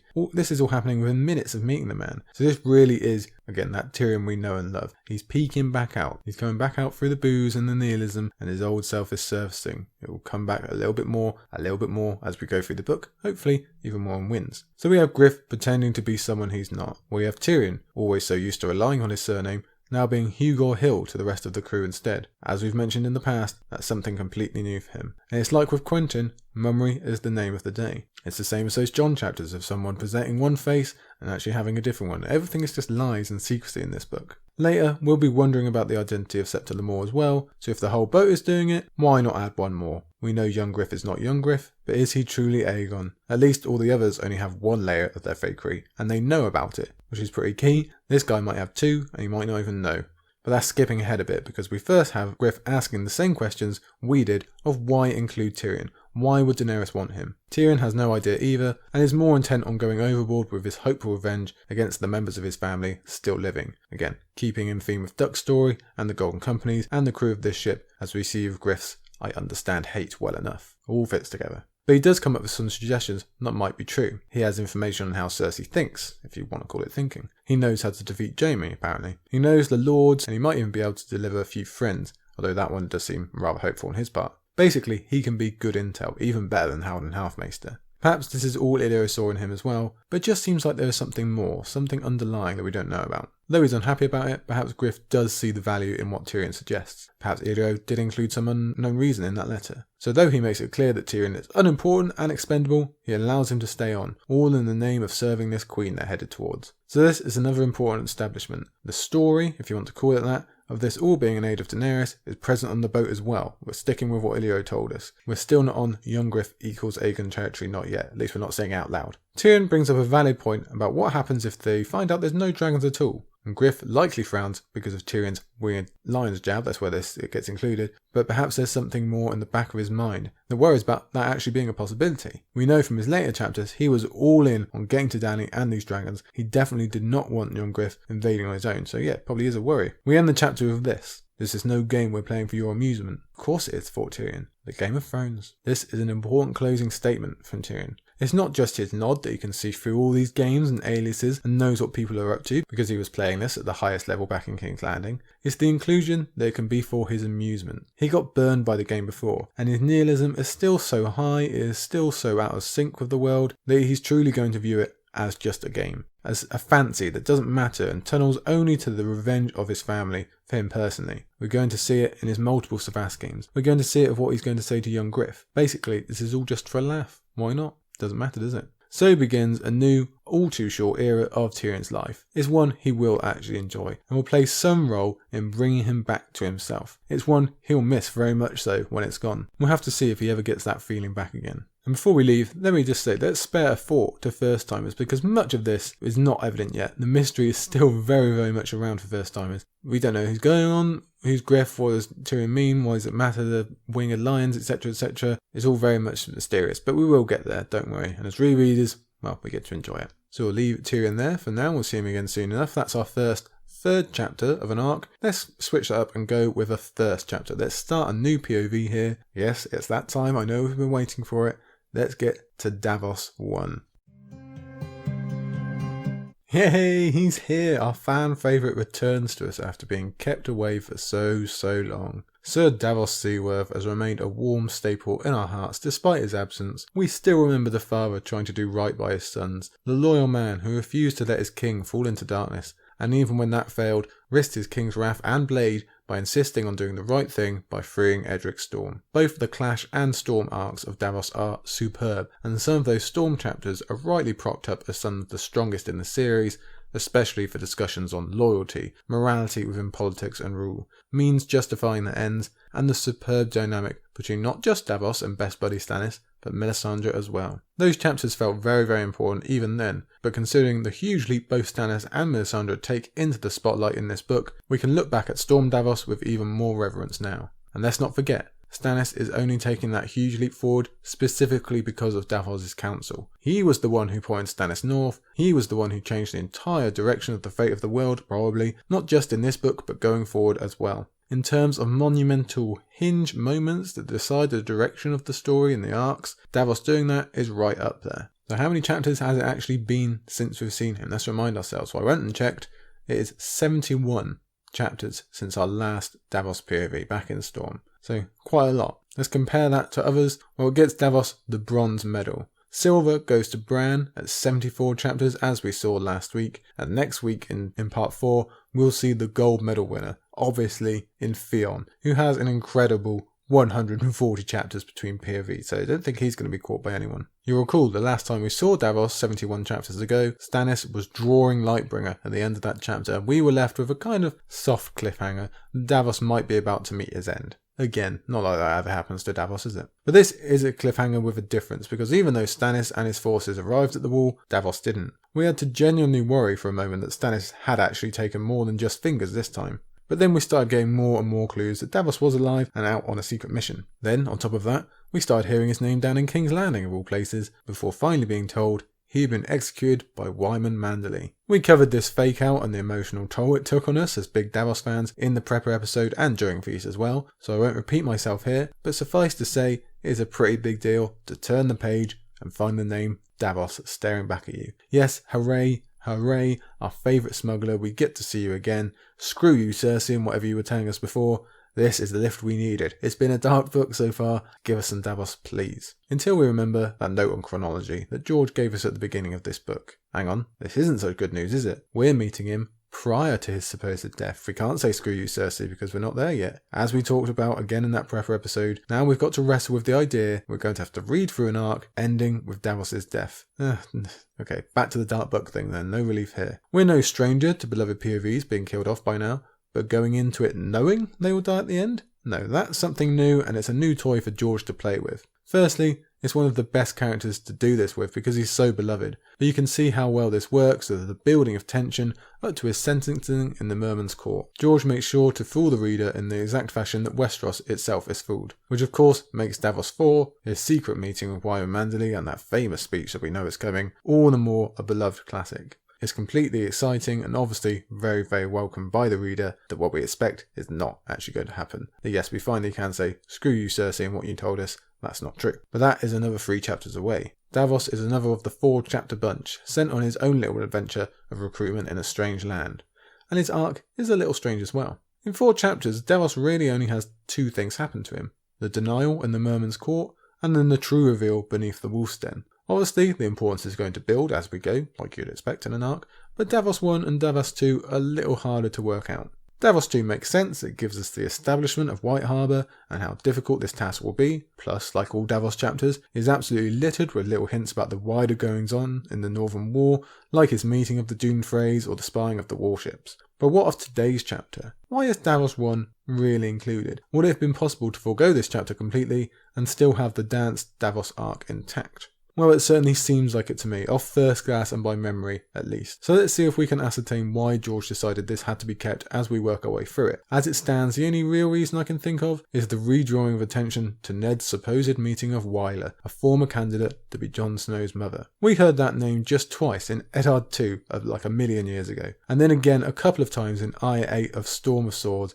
when she's talking to Harwin. So it might just be George wants to keep this little note of information present in our minds. Or is he just bringing this up because the theme of fatherhood and Jon and where he comes from is going to be important in this book, so we need to start reigniting the mystery now, perhaps. Are there other, more political reasons to include this one, or is it just an atmosphere, let's start Davos on the lowest rung yet again type of thing? Well, let's read through and see what we can find out. The storm theme starts straight away. There's lightning splitting the sky, lots of thunder. It's quite the scene setter, isn't it? Let's talk about the establishment of these bad storms. We've heard about them in Feast, and Sam showed us some himself, but they'll take even more precedence in Dance. This coming of winter, they say autumn storms, but they're probably going to get worse, aren't they? Even if it is far away in Tyrion and Victorian chapters, in terms of the sea, Stannis has his own problems on land, and Arya will also hear about some. And towards the end of Jon's arc, we'll hear about how truly terrible they are getting in terms of Hardhome, so lots and lots of storms to think about. The storms and drums are nothing new to Davos either. Storm's End had both, and Dragonstone wasn't exactly an island paradise, so yes, he's been through this before, he's been a smuggler for years, but still, this one seems to have really dealt him a bad hand. And I'll put this in here, just note that the words Night Lamp are capitalised, and which is just odd, knowing the theory that might decide Stannis' fate is named the same thing, but we'll come back to that a little later, just remind yourselves of that. Our worries about what this arc includes are validated straight away, because guards are marching Davos somewhere. His hands are bound. This is not a good start, we're instantly concerned. We don't really know the plan for Davos going to White Harbour, which we could easily be in. For most first-time readers, we've never been there. We don't know these descriptions, these initial descriptions on the first page don't match yet. But we can probably guess this isn't part of it. He's probably not supposed to have his hands bound and be prodded in the back by guards. So how did he get here? What happened to Salador Sam? What's going on? All will be revealed, but the initial tension is set. Of course it is. This is George R. R. Martin we're talking about. We've got enough to worry about how Davos ends up. We really don't want to imagine that that's already coming, though he's already in a bad spot. But just to take the pressure off a little bit, as Davos walks into this room with the guards, he takes his cloak off because you might be a prisoner, but you can be a polite prisoner. Yes, we've definitely missed this guy. He's also just taking this all in stride. If this were Tyrion or Jaime, we'd be getting snide in italics, but Davos is just knowing where he is, how much is raining, and waiting patiently. Of course he is. Now he's doing all this in front of a lord that again, first timers might assume is going to be Wyman Manderley. I mean, he is eating. But then Davos mentally mentions Sisterton, and we have to suddenly completely rearrange where we think we are, because this is definitely not what we would have originally guessed. Yes, it's Sisterton, another new place, and it's easy to forget that the Vale does actually feature in A Dance with Dragons. We've not been here before, you'd think it's unlikely we'll be here again, unless Sansa continues the model of following in her mother's footsteps by switching over to following her father's by re-entering the north the same way he did, as we'll find out at the end of this chapter. Davos was found in the belly of the whale, which we assume is an inn, but the name seems to fit for this room that we now find ourselves in, the one that George has really gone out of his way to coat in atmosphere. Davos is always on the back foot, that's his nature, to overcome unfair obstacles by being a good man. That's his mark, as is his undying loyalty, which, as within the past, is declared for him here at the beginning with the seal of Stannis Baratheon being shown to this lord. As if Davos would have ever tried to claim otherwise anyway. He was soaked and sore and haggard, worn thin by grief and betrayal, and sick to the death of storms. Yes, that's our curiosity engaged. It's a very effective first page. We've got our sympathy for Davos as always. Why have these things happened to him? Why is he down low? Let's see if we can bring him back up. Before that though, the tension continues as the yet still unnamed lord considers Stannis' seal, giving Davos yet more time to focus on the incoming storm and the possibility of a wet death below. Or maybe he's just going to be given to Cersei. So that boils our blood considering what we heard in Feast. The looks of this man matches the room we find Davos in. There is nothing friendly in the place or the man. Luckily, as he checks Davos' identity the usual way by taking off a glove and allows him to be cut free, we learn this is Godric Borrell, Lord of Sweet Sister, that holds the fate of the Onion Knight in his webbed hand. For all the earlier talk of Wyler, this is our very first mention of the name Borrell, and the same goes for Sisterton. We might not know anything of the place, but Davos does. He knows it's basically a Mos Eisley. It's horrible and dingy. So he's back on that bottom rung from whence he came. A lot of Davos' arc has been about him kind of ascending, he gets made a knight, now he's a hand, he's going up, and now, beginning of dance, he's all the way back down. And in keeping with that, his handship is already being called into question merely for being in such a place. You're not supposed to have a hand down here, so why would you be a hand? Classic. It's the same thing we saw in Storm with him being in the dungeons. So perhaps this is a reason why George includes this chapter, so we can see Davos progress again from horrible place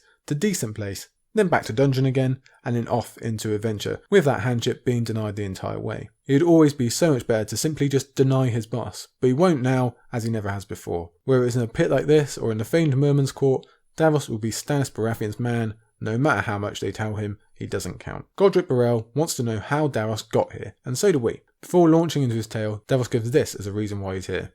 A king's command and a friend's betrayal, Davos might have said. Instead he answered, storms. Yes, those mean old storms we mentioned a minute ago, they took an incredibly heavy toll on Salladhor Sand's fleet. Much like the various fleets trying to get various places in this book, Salladhor Sands has been torn asunder. That speaks to the classic, well-made plans vibe we've got onto already in this book, because Salladhor, unfortunately, has fallen prey to the weather on the sea. Stannis is going to get the same treatment on land, so there's some nice duality there. I wonder if it's a payback for Melisandre buying their smooth journey up north with those blood-soaked winds. Davos certainly seems to think so. In Jon's first chapter, we spoke about how Stannis would have peaks and valleys, and despite being cosy and warm in Castle Black, he definitely starts in the depths politically, because Salladhor Saan has also made the choice to abandon him. He's stuck through bunches of other claimants coming for Stannis' throne, he's watched the burning on the Blackwater, he's even sailed up to the wall because he figured eventually, I am going to get paid. But every man has a limit, and even though Salladhor seems popular and in control of his men and his crew, you can't ask people to just continue running into a wall with no reward whatsoever. He's losing his investment and livelihood in these ships. Men are drowning, they're dying, and this is the best opportunity you'll ever get to get away. Besides, your boss has just travelled hundreds of miles inland, away from you and with a monumental task if he wants to ever win this war. So when are you going to be needed again? More importantly, when are you going to be paid? The annoyance at these increased hardships with rewards that are still entirely theoretical is just too much for Salladhor, and the frustration comes through clear as a daisy. Bah, I say, bah to your patience and bah to your king. My men are hungry. They are wishing to fuck their wives again, to count their sons, to see the step zones and the pleasure gardens of Lys. Ice and storms and empty promises. These they are not wanting. The north is much too cold and getting colder. So it's time to cut the losses, understandably. Salladhor is no kin to Stannis, Westeros isn't his homeland, he's not doing this for honour or glory. The situation is only going to get worse on the battlefield and in the sky, as he says. And he's never been paid. So I consider this decision a fair business practice. I don't think this is betrayal or anything of the sort. But what shines through is Salladhor Saan is still willing to give Davos a chance to stick with him. Before we get to that though, Godric interrupts Davos to decide what needs to be done and provides some more context for the surrounding situation. We get some information on House Sunderland, true rulers of the Three Sisters, and Davos gets a little update on Littlefinger and the Vale, but the conversation is quickly brought back around to where Saldor Saan is. Davos keeps up a lie that his old friend is still acting on Stannis' orders. He's just going to keep up that front, keep up that lie, even if there is a time limit to such. Just buying any time at all for Stannis could make all the difference, so why not? Besides, he's on a mission to persuade people to join up. Admitting abandonment and desertion isn't a good way to go about that. Instead, we find that Saldor not only gave Davos his best shot to reach Sisterton, but also tried his best to persuade his friend to just come with him and leave this ever-freezing war behind. The pair still care about each other, and that friendship we peaked in Storm is still going strong. It's a genuinely touching moment. We don't get people looking out for each other in this manner all that often. Yet what George uses it as is another example of Davos' unwavering loyalty. Davos has the same chance as Saldor here. If he ever wanted to get away, to leave war and death, and usually imprisonment for him, behind, now it's his chance. Heck, even if he just wanted a holiday, he can easily claim that Saldor just refused to let him go and it took him ages to get back. Because let's remember, Davos still has a wife and children back at home on Cape Wrath, and we all, as a fandom, are always shouting at him, just go back and say hello, just for 10 minutes. This would be an excellent chance to do that. Unfortunately, he chooses not to, but at least he does give them a little more thought than usual later in this book when he pens a letter. But, yeah, still, come on Davos. So yes, Davos is still loyal, even if it means not going back to his wife, having to say goodbye to a dear friend, and being abandoned in a skivvy in a storm. That's just our Davos though, isn't it? What better way to remind us who we're dealing with? He's 100% in on this mission, which makes us all the more annoyed that, publicly at least, it's going to be a failure, and Stannis will never know of this loyalty. By the by, cementing this as another instance of undying devotion to Stannis is going to be worth more because I believe a big part of Davos' eventual ending is that he will finally choose to do something not in Stannis' interest and perhaps pay for it. Specifically, I subscribe to that theory for Davos maybe getting involved with saving some of the Hardhome lot or saving all of them or something, and I think he will choose to abandon/leave Stannis to do it because he simply can't not help people. He's just too nice. Anyway, that's all theoretical. Back with Lord Burrell, Davos continues getting updates on what they missed out on while they're up at the wall. Not just Littlefinger replacing Lysa, but far more importantly, Tywin Lannister now being out of the picture. As Davos notes, that changes everything. He's just got a whole bunch of information that would be really, really valuable to Stannis all in one go, but he can't let his lord know. Now I figured it would be a while until Stannis also hears the news about Tywin, but in the next chapter, Jon mentions hearing the news of Tyrion murdering his father. Although it's never stated explicitly, you assume that Jon does pass the info on to Stannis, or Stannis hears himself. It's a shame we never get to see his reaction to it though. More than likely, to him it's just further persuasion that he can now win the realm, and marching soon is a good idea, because if he can get the north over and done with,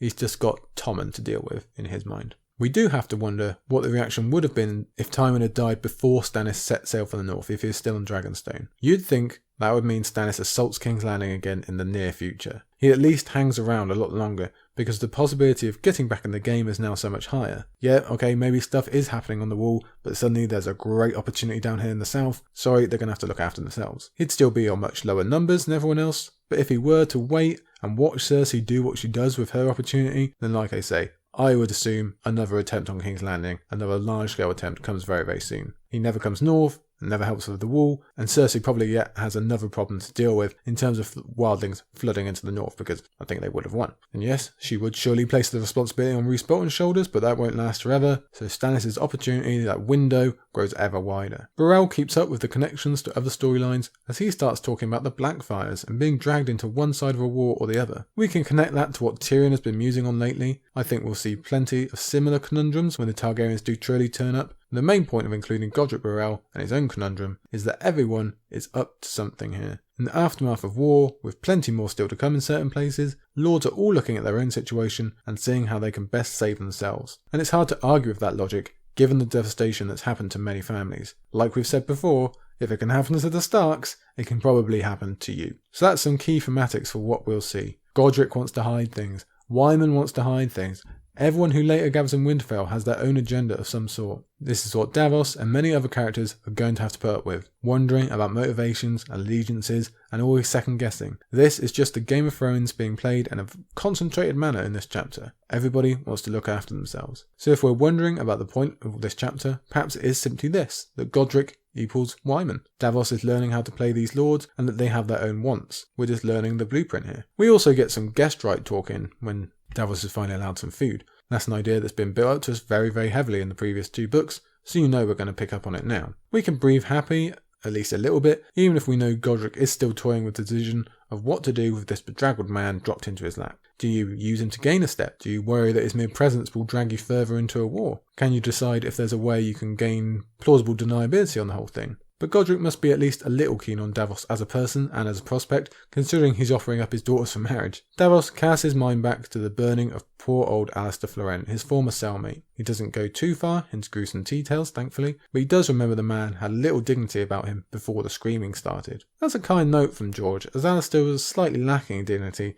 down in the cells, so it's nice he found that bravery for his final audience. And it's also strong chapter sequencing, because in the next chapter we'll see someone actually burn on page and we will be subject to the terrible details. The chapter pretty much goes forward in the same manner from here. It's just this conversation with mainly Godric talking at Davos, but he does get a few words in there. Either way, we can pick out some notes. For instance, he mentions being gifted by the storms, things keep drifting up on their isles, and I will say something similar when certain ships are forced to seek out shelter at Braavos. Aside from that, we get some further history on the Isle, the war between Stark and Arryn for these 3 islands way back in the past. Godric mentions they had to bow down to the Vale in order to beat the North, which can also be applied to the Northerners currently bowing to Stannis to get the Boltons out, or even Daenerys having to put up with various parties to try and secure Meereen. There's a lot of themes of this book to be found in this fairly short chapter. Davos gets some more updating on the current political situations. Freys are now afoot as the Northern military presence returns to make good on their claim to the entire North. Godric assumes Wyman will be joining them and swearing allegiance,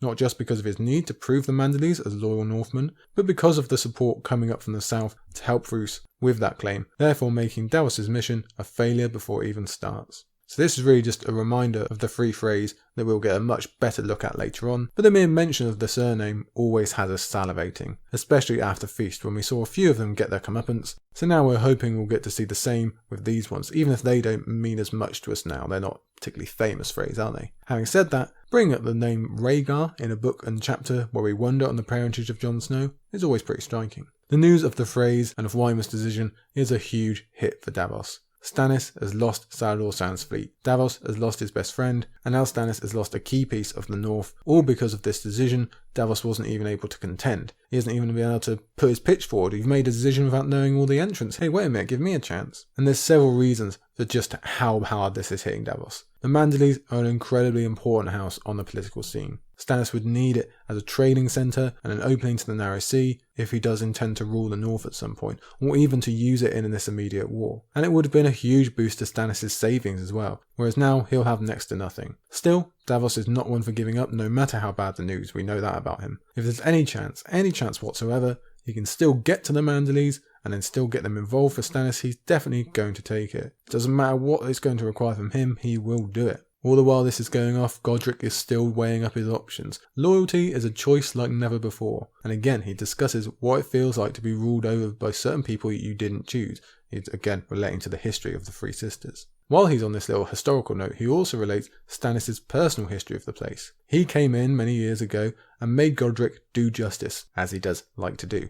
It's good chapter sequencing again. We'll get another example of Stannis dispensing his justice wherever he goes in Jon III. And this is where that night lamp thing comes up, because we see Stannis also specifically knew of the night lamp. So this is where he might think of in his memory to come up with his current night lamp plan at the end of the book. Godric, like the Northerners, wants to know what's in it for him to support Stannis. Because this is war, and like we said, every lord needs something to help improve or protect what they have. We can hardly blame him for being prudent here, can we? Everyone's in a rough spot. Davos knows this is going to be a common question. This is basically just a practice run-up for Wyman Manderley should he get that far, so again, maybe that's the purpose of the chapter. But he's smart enough to realise these worrying lords don't need prittle-pattle about rightful kings and personalities or whatever Melisandre is preaching. What is in it for them? Put something on the table. Davos sees the situation and he answers. Stannis is strong in his military experience. The enemy, whom they still see as King's Landing, just lost their biggest military influence. Davos figures they have basically no one to replace him with, which is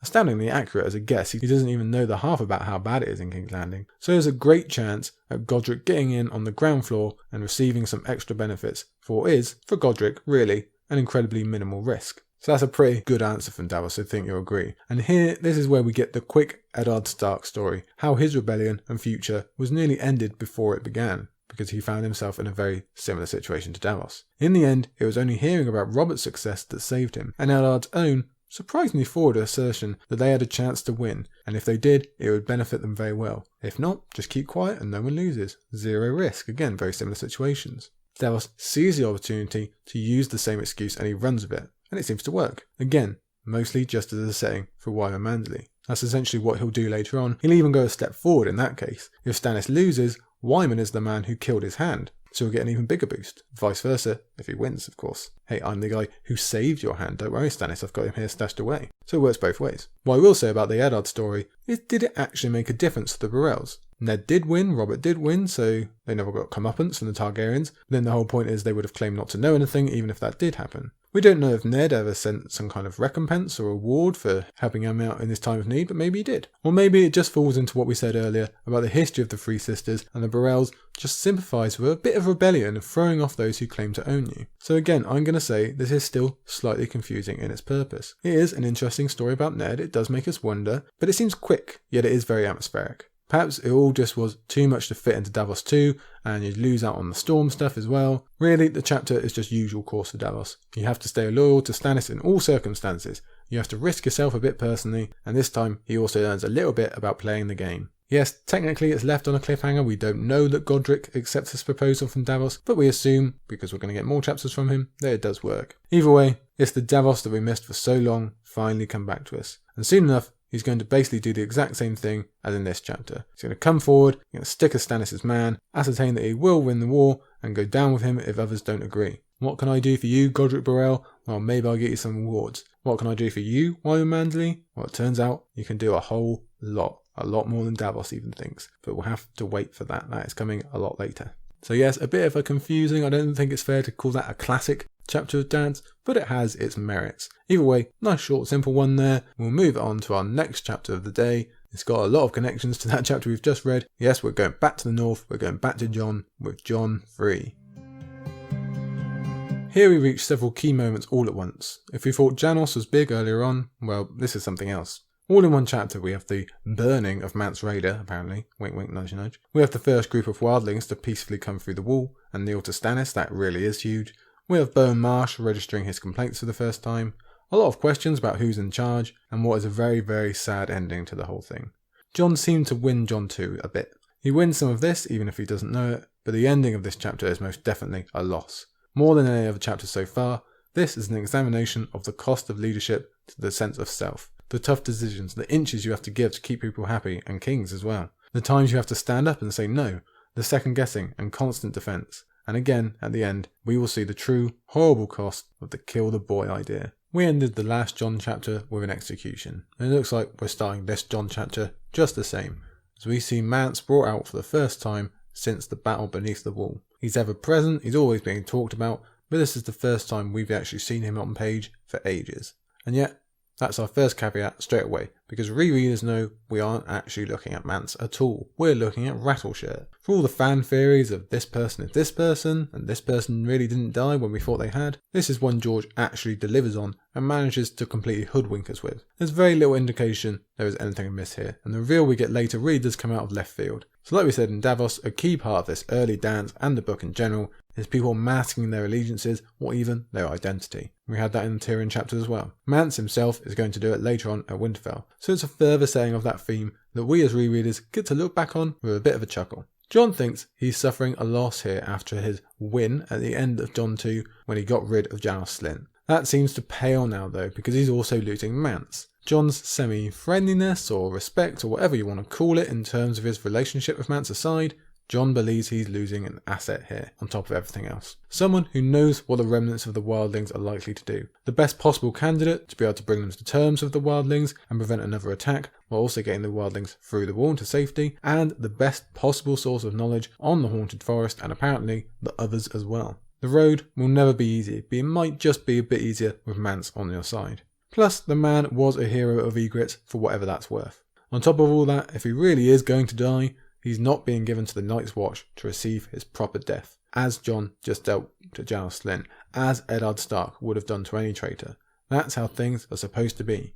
Whatever he became, Mance was a brother. His brothers should be allowed to deal with him. Hence, Jon initially thinking this. They could have let him keep his cloak, Jon Snow thought, the one the wildling woman patched with strips of crimson silk.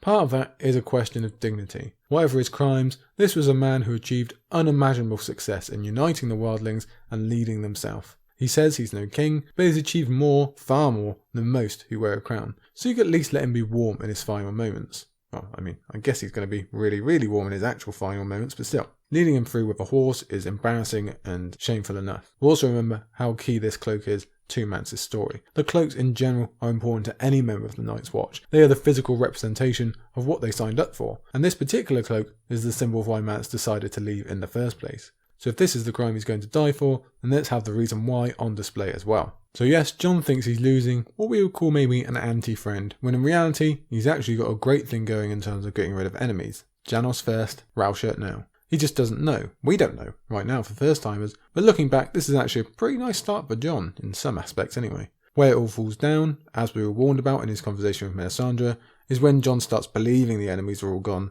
because those are the ones he knew as enemies. As these early themes of dance are proving, not everyone is as true as they'd have you believe. Daggers are in the dark, Jon Snow, let's not forget. Jon tried his best to convince Stannis, but whatever respect he might have gained by dealing with Janos Slynt himself has not been enough. The law was plain, a deserter's life was forfeit. This isn't something new from Stannis, we know him well enough by now, but him reaffirming it here in this context might prove to be important later on. Something I don't see discussed very often is what happens if Stannis comes back to the wall and is confronted by a Jon who was about to betray his oaths before he got stabbed, or possibly has now left the Watch because of this having already served a life ideas, as some fans believe will let him out of his oaths. Will these two semi-friendly colleagues end up as enemies regardless of what happens at Winterfell, due to arguments over whether Jon is truly a deserter or not? Or will it be too late in the game by then for Stannis to have time to quibble? I assume there'll have to be a storyline at some point, Stannis having to forego his trademark justice in some major way because the others are just too close or something of that nature, and he needs to kind of rest on his laurels for a second. Certainly, Melisandre is still citing the black and white view of the world she once discussed with Davos inside the Dragonstone dungeons. You're one or the other. Something that flies directly in the face of George's own narrative, his own lessons.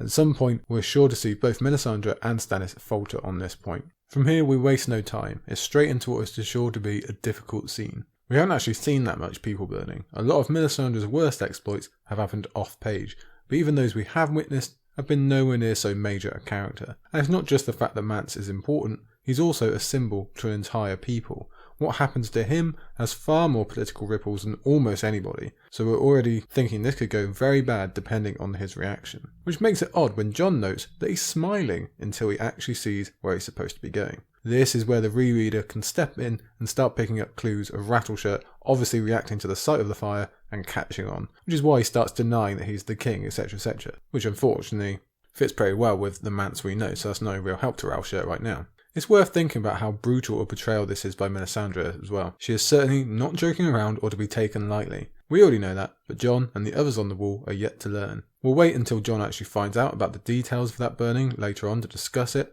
but it's worth bearing in mind Mel has no problem completely lying her face off to achieve what she needs. And I will note here, there is some weirwood involved in the building of this cage that Rattleshirt's about to be put in. I always like to note where the weirwood is involved, just in case Bran does learn how to look through it all. For now, we all think this is still Mance, which makes it hard to see him struggle and beg and have to be shoved into this thing. For Stannis, it could hardly work better as a tool to completely break the spirit of the free folk and cement his own authority. Again, what this man did was absolutely unimaginable. What he means to the wildlings is beyond measure, so to see their shining symbol go to his death in such a manner, especially when so much of wildling culture is about ferocity and facing death in a certain way, is really influential. It's no fun for us either. Until you become a rereader anyway, then it's quite good to see Rattleshirt get what he deserves. And it turns out Mance/Rattleshirt is not alone atop this fire either.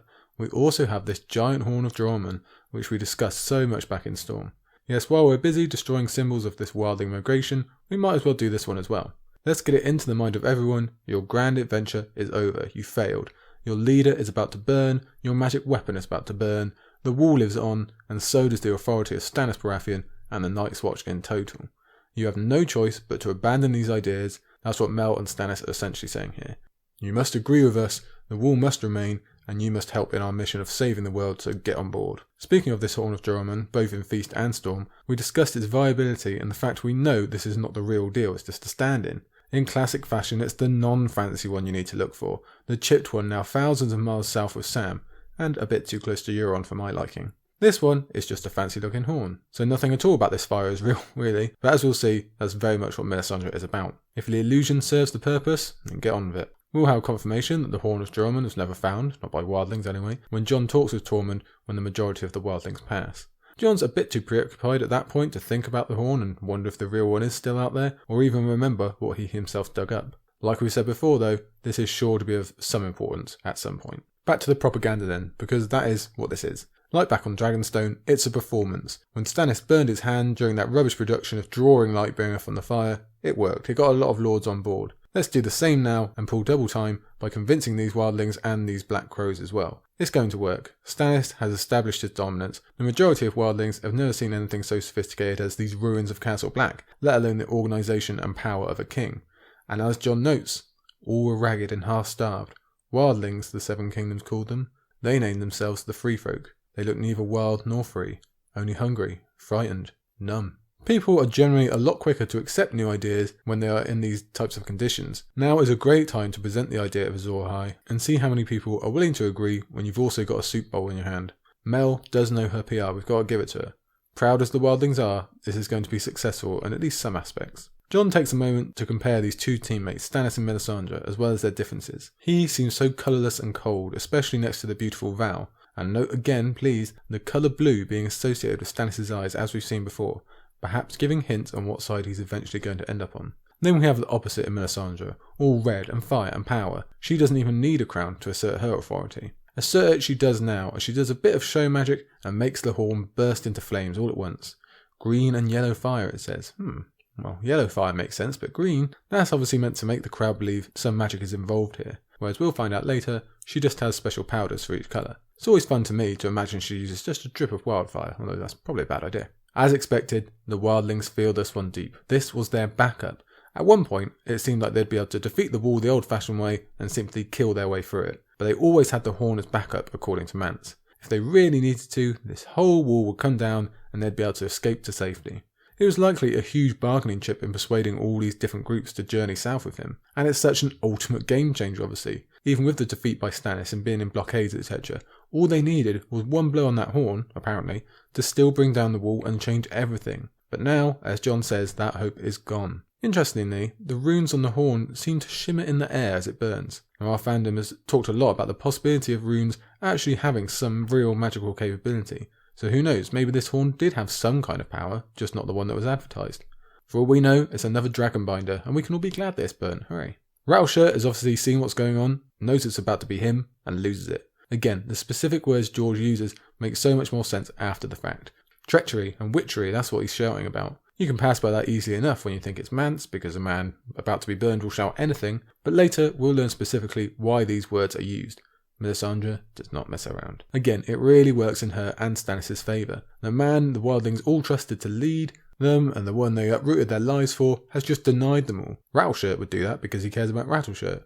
I really think Mance would never say such a thing. Jon also gives a quick note on how this is a performance on his end too. He can't betray his true feelings over the nature of the killing and who he believes is about to be burnt. He has to dress up to his men. He has to dress up his people to give a certain impression to the wildlings. Optics is the name of the game now that he's a leader. He needs there to be an impression of the Night's Watch in order to keep these wildlings in line going forward.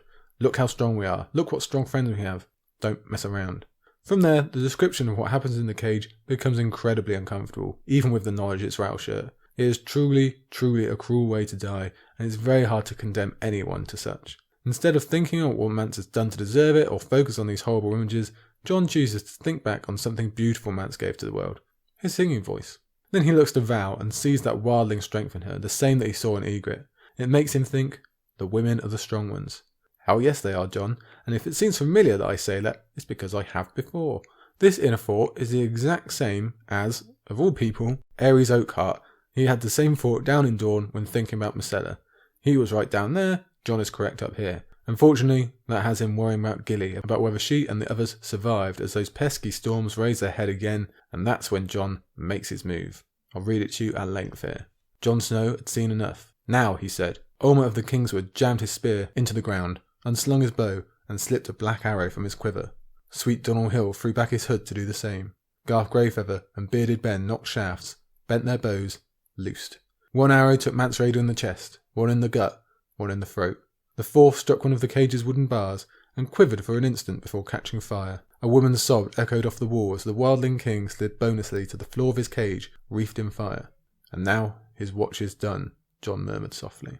Yes, this might be a display of authority from Stannis and Melisandre, but they aren't the only ones in charge here. This is Jon's castle, it's his soldiers, and Mance is his man. He brings it full circle, back to the cloak. It is for Jon to decide the manner of his death, and whether it be because of their respect for one another, because of tradition, or Jon believing that no one should have to die in this horrible manner, even if it's because he believes the wildlings and the memory of Ygritte deserve better, he dispenses justice on his own terms. So yes, it's good that Jon stood up for himself in Jon I, Stannis appreciates that. Yes, it's good that he dealt with Janos Slynt the way he did, Stannis likes that as well. But now Jon is going directly against this king's wishes, and the man is not happy anymore. But that's how bold Jon is, how dedicated to his position. This is a message to his own men as well. I might have to work with him, but I won't accept everything he says. This is still our watch.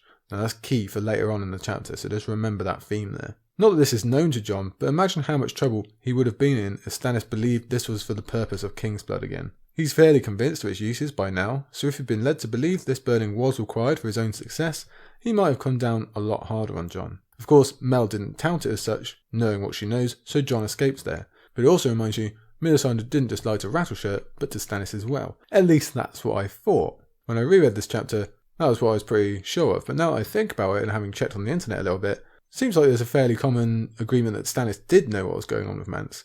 Now I haven't had time to research that further, so maybe some of you can fill me in, but yes, apparently there's the idea that Stannis was in on all of this, so yeah, I'll check back on that and I'll let you know, and you let me know what you think as well. For now, the performance must go on despite Jon going off script. Mel sums up what we've been saying of, watch us destroy your symbols, but here's a new one, and presents Stannis. On cue, the light show begins as he draws Lightbringer. The sword glowed red and yellow and orange, alive with light. Jon had seen the show before, but not like this. Never before like this. Lightbringer was the sun made steel. Yes, the production budget has been raised a bit. Knowing this is a key moment, Melisandre has gone all out. It even has Jon wondering about Kingsblood, when we'll later find out it's because Melisandre is actually much more powerful near the wall. It's always very, very interesting, that part. Stannis makes his pitch and gives the order to open the gates and let these people choose. Jaime Lannister might have interest in this moment, as these oaths are being made at essential sword point. Jon sums up what we've been saying best. If you would eat, come to me, Jon thought. If you would not freeze or starve, submit. It seems to be a comment on Stannis in general as a potential hero/world saver. Yes, it's all very good. Yes, it technically ticks all the boxes, but there's just something missing. It rings hollow. There's no substance there. Still, for now, it gets the wildlings moving. And the pitch is well written, to be fair. We've discussed 1,000 times throughout this reread project what the point of a king is and what they're supposed to do, and Stannis does hit the nail on the head. He will protect you from danger. He will stop people from hurting you. He will provide you with all you need to live, with some justice thrown in on top. It's a pretty good deal. This is the great agreement between nobility and the lower class laid bare. This is what they're for. So it's a shame, not long after this, he rides off to fight in a war that doesn't involve these people at all. At least not yet. Anyway, it works. Slowly, at first, with a few individuals, until group thinking largely kicks in. It's a scene we'll see several variations of throughout Dance, wildlings cautiously taking the first steps into a new world and a new agreement. A note that's easily forgettable is that each wildling is handed a piece of weirwood to toss into Melisandre's fire as they pass. The symbol of forsaking their past and their old gods and accepting the new present is another of Stannis' conditions. These are obviously important for Jon as well. He's allowing the burning of his father's gods, those he grew up with and respects, in order to get these people safe. It's just another thing he has to make peace with in order to keep everything moving. Like with Daenerys, we just gotta add it to the pile of begrudged concessions, and Jon's flexing his fingers, so you know it doesn't sit right with him. The success rate is not 100%, some do run, a few kick up a fuss in the line.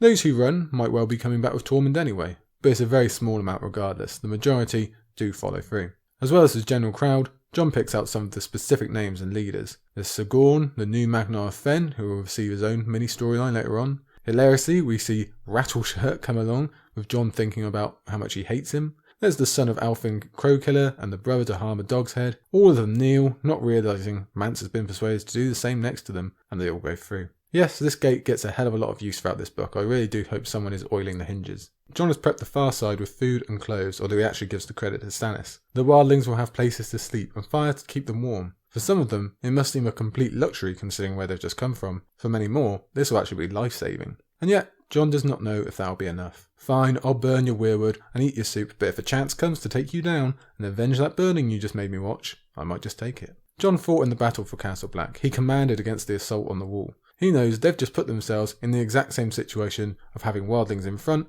and behind, like before, if it all goes wrong. He knows they chose Mance because he let them choose, but they are choosing Stannis because of that pretty sword at their throat. Almost as if designed by a very clever writer with a love of wonderful hats, professional doubter Bowen Marsh just happens to sidle up and speak his mind on the proceedings, and you can probably guess his tone. So far in this book, Bowen has just been mentioned offhand. This is his first establishment for the incredibly major role he's going to play going forward, and especially at the end. He had his moments in Storm, but I don't think any of us thought he was going to become as critical as he does. We'll have plenty of opportunity in a moment to discuss his role as the constant thorn in Jon's side, but for now he keeps it fairly short and to the point. Mainly, he makes the understandable point that a lot of men have died to keep what is happening now from happening. So why did they bother giving their lives if this was the end result? It's understandable to be frustrated at such a waste of life, but hardly fair to heap it at Jon's feet. This is a management mistake that far predates him. Besides, it should also be noted that this is Stannis' thing here. He initiates wildlings coming through before Jon ever does. Then again, Stannis is a lot harder to stab. As the Thorn joins in with the doubting just to set up Jon's rivals. Really, George is just establishing that discontent that will obviously grow and not get dealt with until it all kicks off at the end. We all know that happiness is a mixed bag at Castle Black right now, so the tension remains. Meanwhile, Jon doubles down not just on his increased garrisons idea, but that he wants rangers used as much as possible to curtail another assault on the wall. The second of those ideas is going to become much more bloody and difficult as the book goes on. It takes all day, but it is done. The wildlings go through, almost all of them, with just a few giants too loyal to their mammoth to leave them behind, and a few other stragglers left to go back into the woods and spread the message of Stannis Baratheon. Again, some might return, some may well die in the woods. And don't think we're going to miss out on Stannis calling it his wall. Yeah, I'm sure Jon and the Night's Watch love that. Jon certainly notes his brothers, plus Val, refusing to join in Stannis' one realm, one god, one king chant. There might be more people in Castle Black than ever before, but it's certainly reached new levels of divisiveness as well. This is where Bowen Marsh does voice some more specific concerns, still quite politely to be fair. It's actually the exact same query Jon just had about the wildlings sticking to oaths. As he will for the rest of the book, Jon tries to preach on the similarities between the two parties. He's been a member of both. He knows how they are all just humans in the end, with the same intricacies and leanings. Bowen Marsh is forever going to struggle to see them as anything but a category unto themselves. So he switches to citing the vows, especially the part about protecting the realm, and Jon has to bust out another much-used argument. Once they are here, they are technically part of the realm. If you're lumping the entire Seven Kingdoms together as one magical place where everyone deserves saving, you can include these people in there too. And B, let's look at the bigger picture. It is the dead, the others we need to worry about. They are the true problem and we must not lose sight of that. So first off, applause to Jon for keeping this up as the real priority and what should be their main motivation instead of trying to ignore the issue. But Bowen is willing to sacrifice these people to the others, that's the thing. He doesn't care, he doesn't see them as people, let them do their own fighting and we'll do ours, obviously ignoring the key point that any minus for the wildlings is a plus to the ranks of the dead and only makes their overall problem worse. Something Jon actually fails to point out here because Bowen moves on to the logistics of the wall. He argues the gate should be frozen shut so Mance's original attack plan cannot be repeated. Only climbing would be left to the wildlings, which Bowen figures would be easy to repel despite Jon thinking otherwise. This point can be easy to misremember because it's flipped in the show. There, Jon advocates for the freezing of the gate, although that's before Mance comes. Here it's the opposite. He's still set on this ranger idea and refuses to consider not doing it. Bowen Marsh, to his credit, cites the huge losses and damage Gilles Mormont did with his own ranging. I've always loved that point and I always will, it's a stupid idea. He's not wrong about each death being critical and the need for conservation in that regard. But it's his blatant racism to the wildlings that really does hold him back. Other than that, he does make fairly good points. Either way, Jon makes a bit of an error after trying to put on his recent show of authority to his own men when he mistakenly takes a stab at it himself. Stannis promises land, food and justice to any wildlings who bend the knee. He will never permit us to seal the gates. And you can see why Bowen Marsh kind of hesitates here. It's not a great look. The guy just called it his wall, now Jon is basically admitting he controls it. Thanks to his POV, we know what a hard place Jon is in here. He has to make concessions and cede a certain amount of control to Stannis, both as a thanks for saving their ass initially, but also because if Stannis really wants to, he can just take anything he wants. It's better to try and meet him maybe a little more than halfway than get nothing. This is what Bowen Marsh has to say.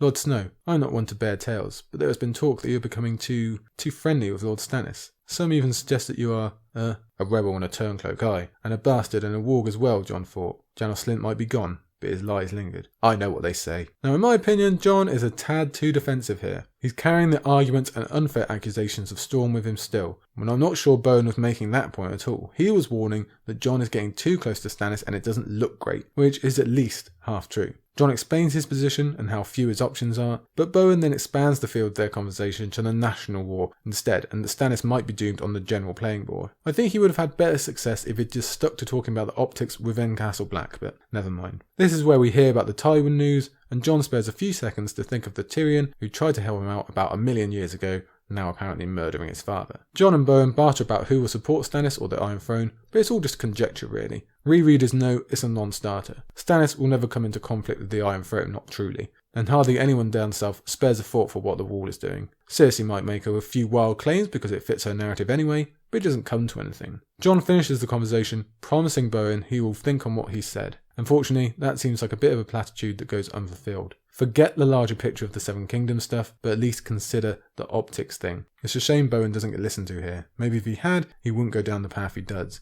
where he becomes more hateful, spiteful and uncaring to the wildlings until that big decision at the end. As Jon returns through the wall, we leave it to Dolorous Edd to sum up what we've been saying about how tenuous this whole situation is, how hollow Stannis' deal is. He says, "Not to say that the wildlings mean us harm. Aye, we hacked their gods apart and made them burn to pieces, but we gave them onion soup. What's a god compared to a nice bowl of onion soup?" The next passage is one of the more genuinely hurtful in the series as we play again on the kill the boy theme of Jon II. It starts with Jon letting himself be human for just a few seconds and wanting some human comfort and friendship. Sam or Aemon are his first choices, but no, he's killed the boy with them already and sent them away. But he recalls they were not the only friends he ever made at Castle Black. Hence comes the hurting. Jon finds his old crowd in the stone cellar where they're eating and having a laugh. It's Pip making the joke, as always. It's a scene we've witnessed as long as we've been within Castle Black. Countless times Jon has been part of it, laughing along with his friends. But not this time. Jon has to play the role of the teacher come to spoil the fun. He can take no part anymore. When he reprimands Pip for mocking the Red God, Toad makes the great point, well, hey, I'm only mocking, but they actually burn ours. But Jon really does go into full teacher mode when he talks of only brothers of the Night's Watch being his students or his concern. Let them be foolish, we hold ourselves to our higher standards. And you know, that always seems very, very unfair coming from a teacher or parent or whatever. So Pip now builds on something we've seen irk him before, even earlier in this book, the idea of Lord Snow. This man who was once their friend now only tells them off. He won't join in, he bosses them about, he seems to think he's better than they are.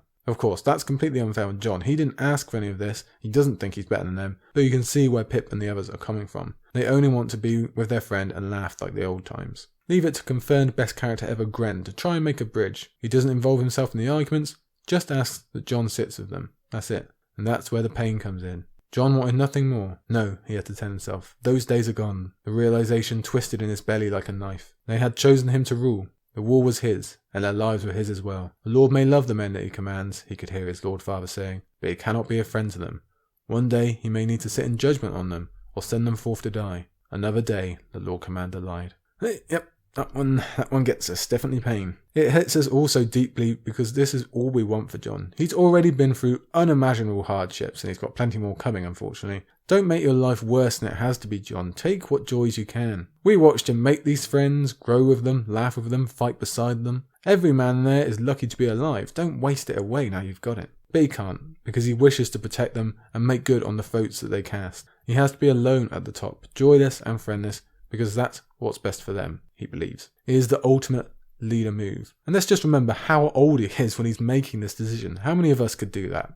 Basically zero. I will never let it be said on this isle that Jon Snow is not an incredible leader. This decision obviously leaves him in a bit of a mood, and he shows it as he walks through the castle and happens to spy Val, first sending him thinking of the woman he lost in Ygritte, and the woman he could have had in Val, a beautiful, fierce woman. He could have had Winterfell as well, but no, he chose this instead. He thinks this. Instead, he had chosen honour, a bastard sort of honour. Jon at least has the strength to think, the wall is mine, but it's clear he needs a buddy right about now, hence the timely appearance of the one benefit left to him, good boy Ghost. But even that rubs wrong, as he tastes the blood of Ghost's kill, and he makes himself deny the powers and bonds between them. There's enough on his plate right now to be thinking on that, which is a shame, because it would have been cool if he'd concentrated on that a bit more.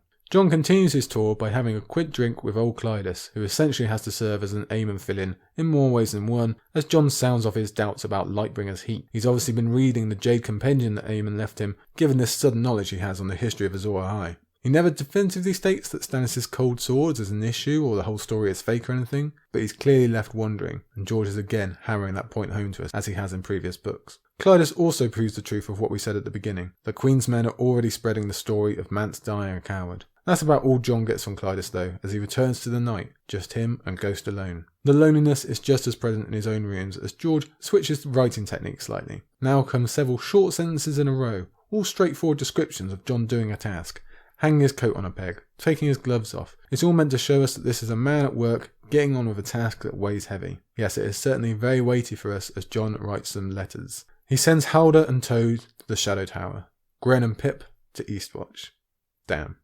Kill the boy is in full effect. The damp weight of the chapter is now just fully swamping us. It's an incredibly sad ending of duty over happiness, responsibility over life. I'm not sure I'll ever forgive Jon for taking Gren away from us, but I suppose there's a much better chance of seeing him again at Eastwatch rather than the Shadow Tower. And he was kind enough to keep Pip and Gren together, so at least those at Eastwatch will have plenty to laugh about. Jon clearly struggles with this. It hurts him even if it was his decision. The only upbeat is his classification of Ghost as more than a friend, as a part of Jon himself. That's nice, and it might turn out to be super true. It wins. Resigned, gloomy, Jon ends the chapter with this. This is my lot, he realised as he undressed, from now until the end of my days. We knew this line was coming, we'd spoke about it previously. It is utterly damning, and really, again, it just hits us hard. This isn't temporary. This isn't a job he'll do for a while before doing something else. Jon, who again did not ask for this nomination on this job, is going to do this for the rest of his life. He'll never have a friend again. He'll never not be in charge. He'll never get relief from that weight of responsibility or being doubted or blamed or hated. This is it forever, this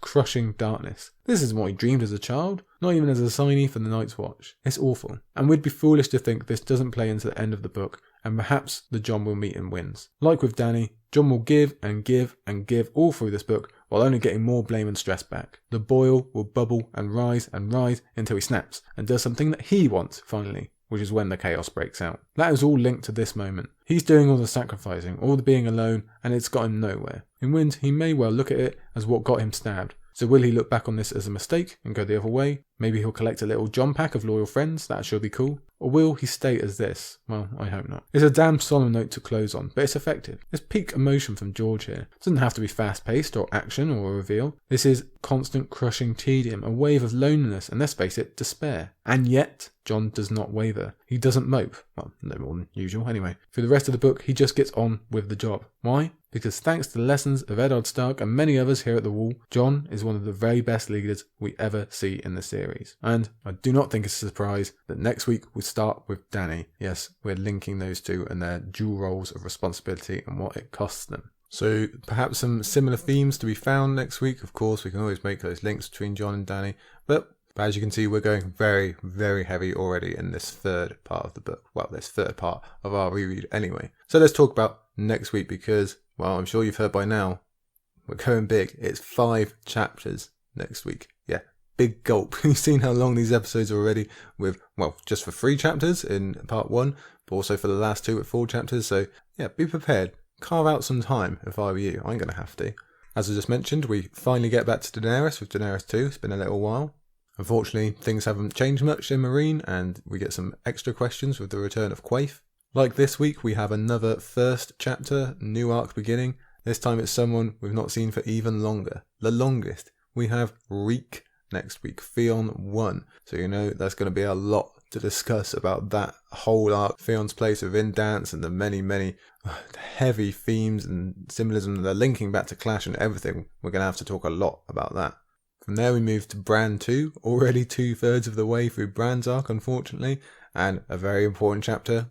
I think that's a slight understatement, as Bran reaches the cave and meets the three-eyed crow. Yes indeed.